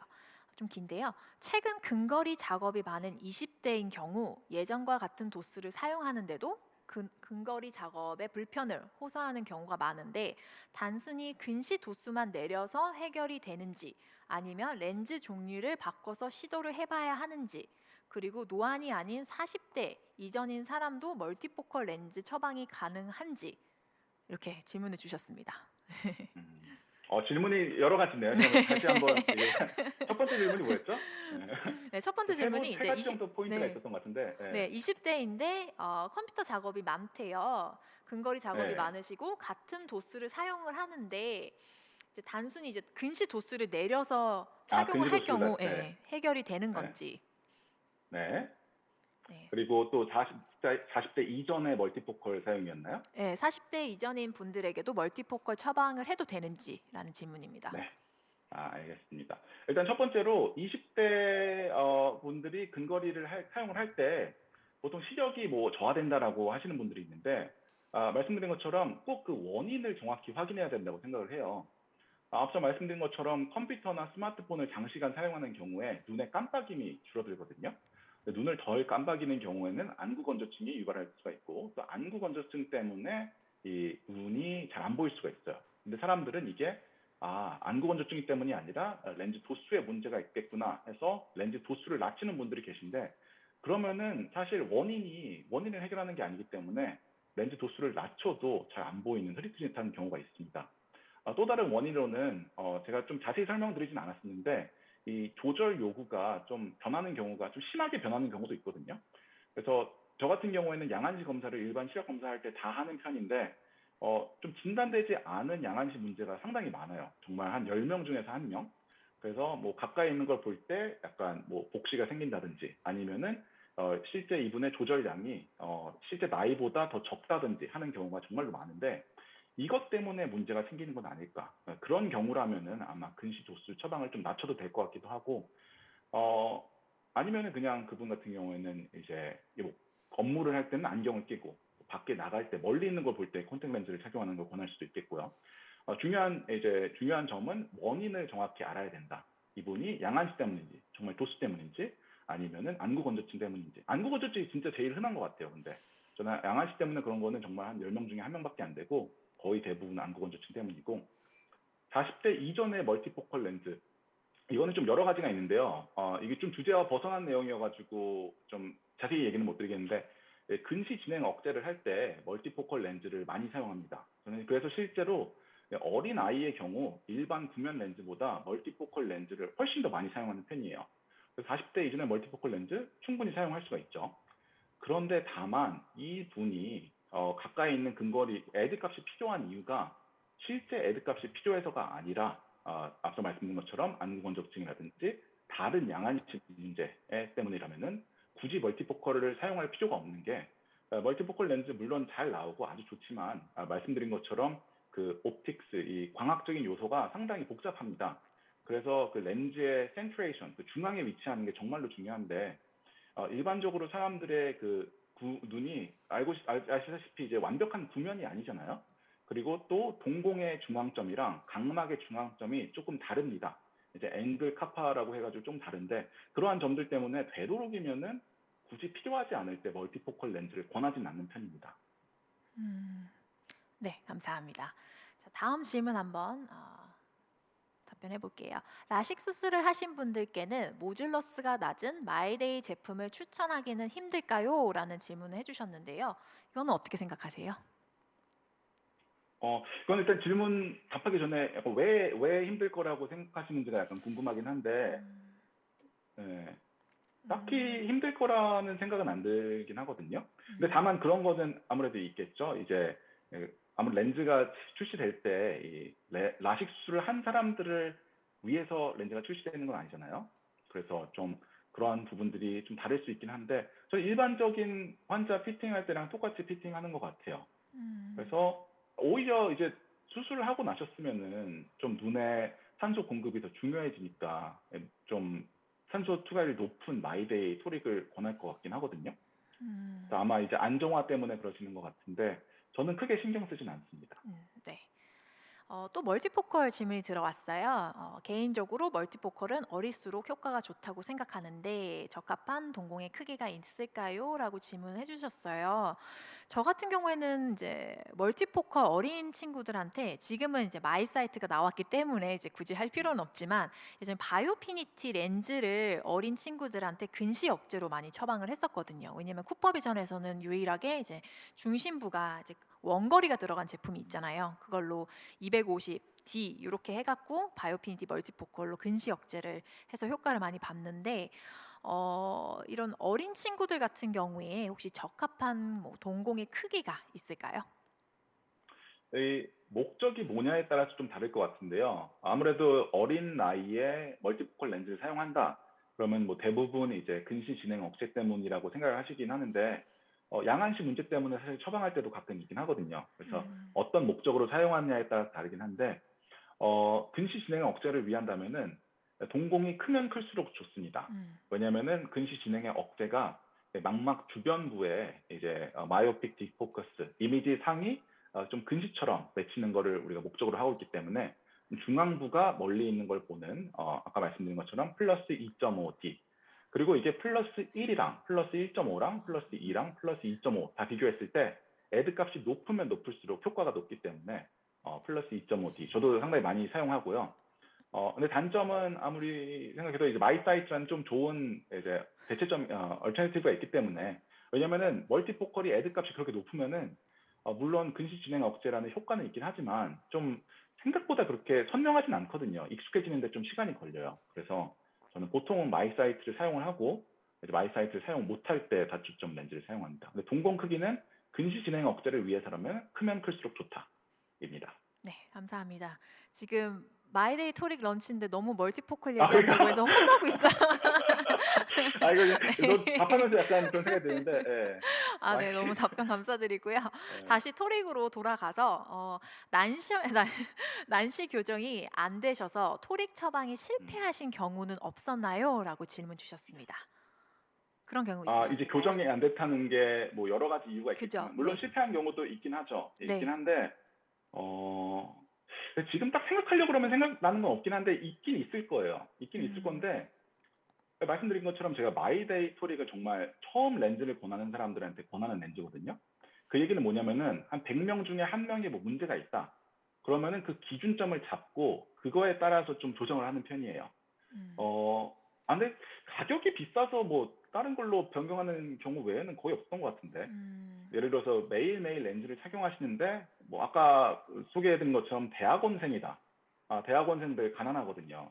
그래서 그런 분들 같은 경우에는 이제 바이오피니티 토릭으로 변경을 한다든지 아니면은 아예 이 좀 렌즈가 맞지 않아서 아예 타사 렌즈로 어쩔 수 없게 바꿔야 되는 경우 뭐 그런 경우 아니면은 아예 하드 렌즈로 갈 경우 그런 경우 말고는 거의 없는 것 같아요. 네, 감사합니다. 네. 석헌 선생님께서는 혹시 난시 고객 중 몇 프로의 고객분들에게 마이데이 토릭을 추천하시나요? 난시 그래서 저 같은 경우에는 아무래도 제가 컨택트 렌즈 전문으로 하다 보니까 정말 거짓말이 아니고 모든 사람들한테 컨택 렌즈를 권합니다. 그러니까 물건을 팔려고가 아니라 대부분 컨택 렌즈의 장점을 모르시는 분들이 되게 많거든요. 그래서 저는 답변을 드리면 진짜 거짓말이 안 하고 100%고요. 이제 대부분 이제 왔을 때 컨택 렌즈 안 끼는데요? 그러면은 저는 거기서 끝나는 게 아니라 왜 안 끼세요라고 항상 물어봐요. 왜 안 끼세요? 그러면은 이분들이 말하면서 다시 스스로 생각을 하는 거죠. 내가 왜 안 끼지? 굳이 안 낄 이유가 있나? 대부분 안 끼시는 이유는 필요성을 못 느끼셔서예요. 안경도 불편하지 않은데요? 스마트폰도 나오기 전에는 사람들이 필요성을 못 느꼈어요. 근데 지금 보세요. 스마트폰 다 끼고 있잖아요. 스마트폰 다 사용하잖아요. 그런 식으로 자연스럽게 뭐 판매를 하라는 게 아니라 약간 장점들이 충분히 있는 제품이기 때문에 이렇게 권하고 근데 처음 착용하는 사람들은 정말로 100% 쿠퍼비전 마이데이 토릭을 사용을 하고 이제 기존에 뭐 예를 들어서 뭐 바이오피니트 토릭이라든지 한 달용 렌즈를 끼고 있던 분들이 렌즈 세척도 잘 하고 크게 문제가 없다. 그러면은 굳이 원데이로 물론 원데이로 하는 게 좋긴 하지만 이제 위생상 더 좋긴 하지만 막 그렇게 힘들게 푸시하진 않습니다. 하지만 처음 렌즈를 착용하시는 분들, 렌즈를 안 착용하시는 분들은 100% 추천하고 있습니다. 네, 감사합니다. 지금 위에 있는 질문들이 제가 잘 안 보여서 몇 가지 더 질문을 받아보도록 하겠습니다. 마이데이 토릭 출시가 늦춰진 이유에 대해서 물어보셨는데요. 저희가 원래는 한 1년 전에 출시를 하려고 그랬었어요, 마이데이를. 근데 아시다시피 이제 해외에서 워낙 인기가 많았기 때문에 저희 글로벌에서 좀 물류가 좀 부족하다. 라고 해서 코리아는 좀 잠시 중단을 하고 그 물량을 이제 호주, 뉴질랜드로 좀 갖다 줘라라고 해서 저희가 어쩔 수 없이 잠시 죄송합니다. 중단을 잠시 했는데요. 지금은 충분한 물량을 가지고 있어서 드디어 출시를 하게 되었습니다. 네. 그래서 되게 좋은 제품이라고 저도 들었어요. 마이데이 토릭이 추가 안정성도 되게 뛰어나고. 그럼 혹시 마이데이 토릭을 처방했을 때 좀 간혹 듣는 클레임 같은 게 있을까요? 아무래도 제가 말씀드린 세 가지가 가장 흔할 것 같아요. 이제 하이드로겔 렌즈를 착용을 하다가 처음으로 실리콘 하이드로겔 렌즈를 착용해 보신 분들, 그분들이 정말 눈에 넣기도 전에 손에서 약간 딱딱하다고 이건 불편할 거야 라고 생각하시는 분들이 계세요. 그래서 가끔 정말로 눈에 넣기도 전에 이거 너무 딱딱한 거 아니에요? 라고 묻는 분들, 그게 가장 흔한 것 같고요. 그런 거를 방지하기 위해서는 말씀드린 것처럼 이 마이데이 토릭의 장점 위주로, 단점은 설명하되 장점 위주로. 그리고 이게 실제 눈에 넣었을 때는 이 워낙 디자인이 잘 돼 있기 때문에 이 옵티마이즈드 지오메트리, 이게 뭐라고 하죠? 이게 다 균일하기 때문에 눈을 깜빡일 때 되게 부드러워요. 그렇기 때문에 눈에 넣었을 때는 훨씬 더 편안하다. 손에 느끼는 게 약간의 경도가 있는 것은 오히려 핸들링에 도움을 주는 거지, 눈에 넣었을 때는 뭐 그런 식으로 해결을 하고요. 아무래도 모든 난시 렌즈 특성상 시력이 원하는 만큼 안 나오는 경우가 많거든요. 네, 저 같은 경우도 그랬고요. 그래서 그런 시력 부분이 절대 안경과 똑같을 수 없다. 특히 약간 40대 초반의 노안 환자분들에게 꼭 얘기해야 하는 편입니다. 그 두 가지 클레임이 제일 많은 것 같아요. 네, 감사합니다. 그러면은 다음 질문은 바이오피니티 토릭과 마이데이 토릭 둘 중 하나를 처방을 해야 되는데 이 둘 중 하나를 고르는 선택점, 뭐 기준점이 있으실까요? 개인적인 개인적인 성향인데 저는 원데이 렌즈를 선호하는 편이고요. 그 이유는 이제 돈이 좀 더 해서 장난이고 아무래도 이제 그 위생상 대부분 사람들이 한 달용 렌즈를 한 달 동안 안 끼거든요. 이제 더 끼고 아니면은 렌즈 세척액도 원래는 이게 쓰던 거 버려야 되잖아요.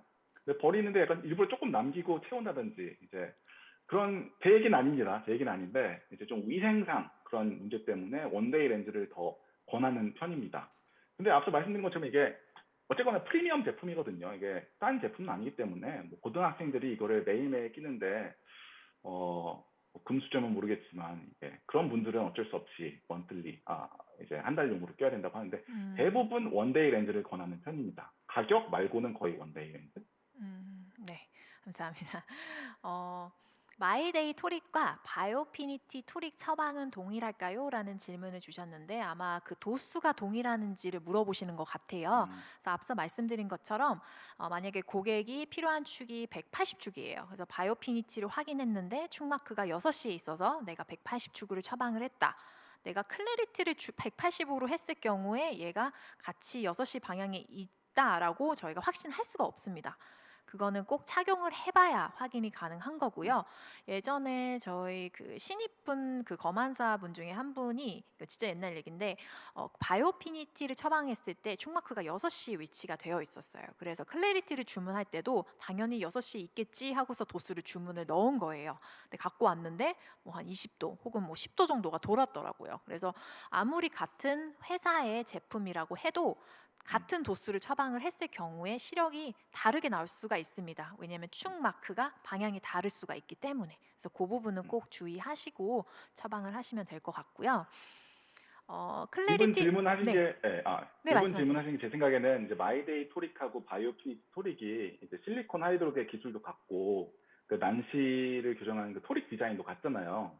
그래서 이 질문을 하신 것 같은데 어쨌거나 하나는 원데이, 하나는 먼틀리, 한 달용, 그래서 두께가 다르기 때문에 아무리 디자인이 같다고 해도 사실상은 원칙적으로 다른 게 맞는데 경험상은 사실 거의 비슷했어요. 거의 네. 다른 적이 한 번도 없었던 것 같긴 하거든요.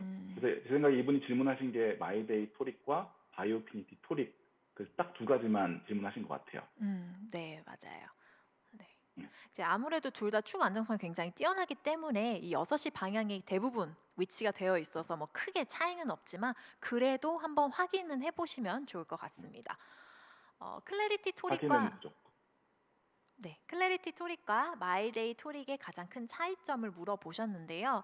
아무래도 이제 제품 그 군이 조금 다른 것 같아요. 이제 클래리티 같은 경우에는 엔트리 레벨이라고 저희가 말하고 있고, 이제 마이데이 같은 경우 프리미엄 제품이어서 뭐 스펙적으로도 좀 차이가 있어요. 이제 뭐 DK 바이 T의 차이도 있고, 뭐 경도라든지 뭐 함수율 뭐 이런 여러 가지 차이가 있는데 전체적으로 봤을 때는 이제 마이데이 토릭이 훨씬 더 프리미엄 제품이고요. 축 안정성도 물어보시긴 한데 저는 개인적으로 마이데이가 바이오피니티만큼 축 안정성이 뛰어나다고 들었기 때문에 좀 더 빨리 효율적으로 컨설팅을 진행하고 하고 싶으신 안경사 선생님들께서는 마이데이 토릭으로 좀 추천을 많이 하시면 어떨까 생각을 하고 있습니다. 네, 혹시 그 차이점 뭐가 또 있을까요? 저 같은 경우에는 그 마이데이 토릭 같은 경우는 살짝 그 보라색 틴트가 있는데 클래리티 같은 경우에는 그 틴팅이 안 들어가 있잖아요. 그래서 그런 점들 때문에 조금 그러니까 좀 차이를 느끼시는 분들도 계세요. 대부분은 이제 그 약간의 그 틴트가 있기 때문에 좀 사용하기 더 편하다라고 하시는 분들이 대부분인데, 정말 기억에 남는 분 하나는 이 자기는 이 틴트에 알레르기가 있다. 껴보지도 않고 자기는 이 틴트에 알레르기가 있기 때문에 무조건 클래리티를 껴야 된다. 그러시는 분이 제가 한 분이 있었어요.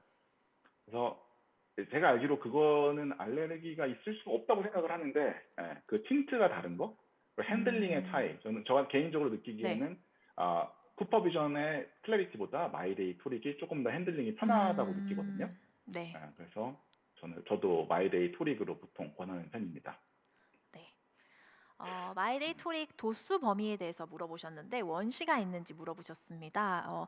글로벌에는 원시가 있어요. 근데 아직 한국에는 원시를 저희가 아직까지는 출시는 안 하고요. 이제 그건 추후에 저희가 제품을 가져올 예정입니다. 네, 그거 자세한 도수 범위는 저희 브로셔에서도 확인하실 수가 있어요.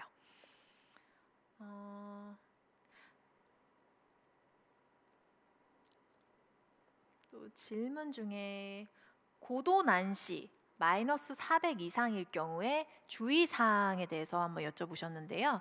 어떤 주의사항 같은 게 있을까요? 첫 번째로 이제 정점 간 거리 이제 계산 잘 하시는 거 중요하고요. 대부분 그 난시 부분을 조정을 그러니까 안 하시는 분들이 많더라고요.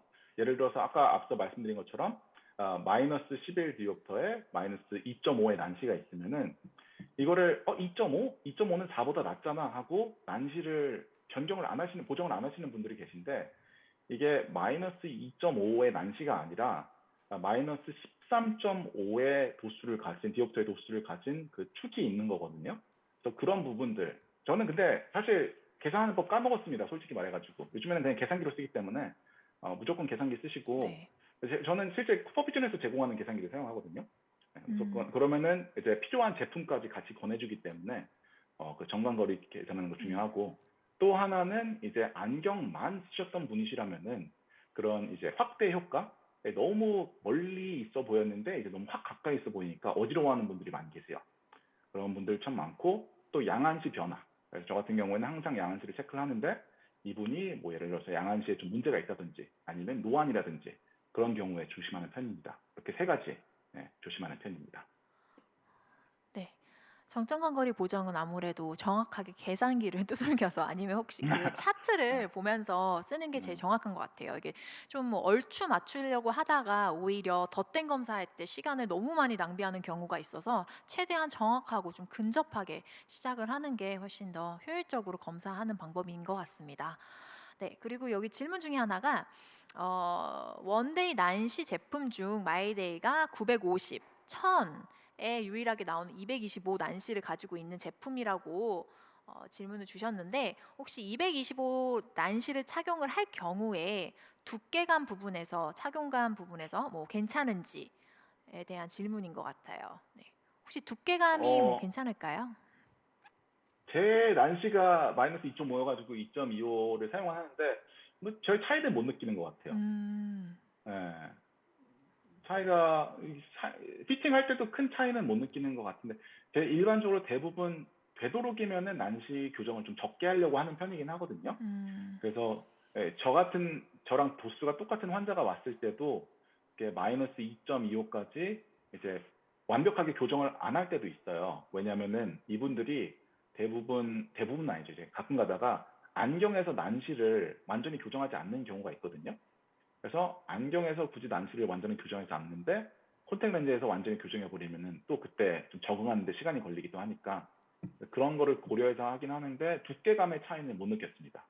네, 감사합니다. 자, 마지막 질문 받아볼게요.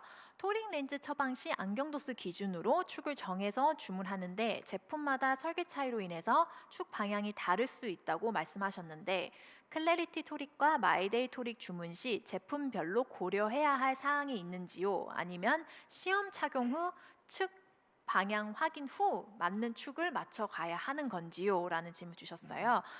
일단은 시험 착용을 해보지 않는 이상 축마크가 어디에 있는지는 몰라요. 그래서 일단 확인은 해보시기는 하셔야 돼요.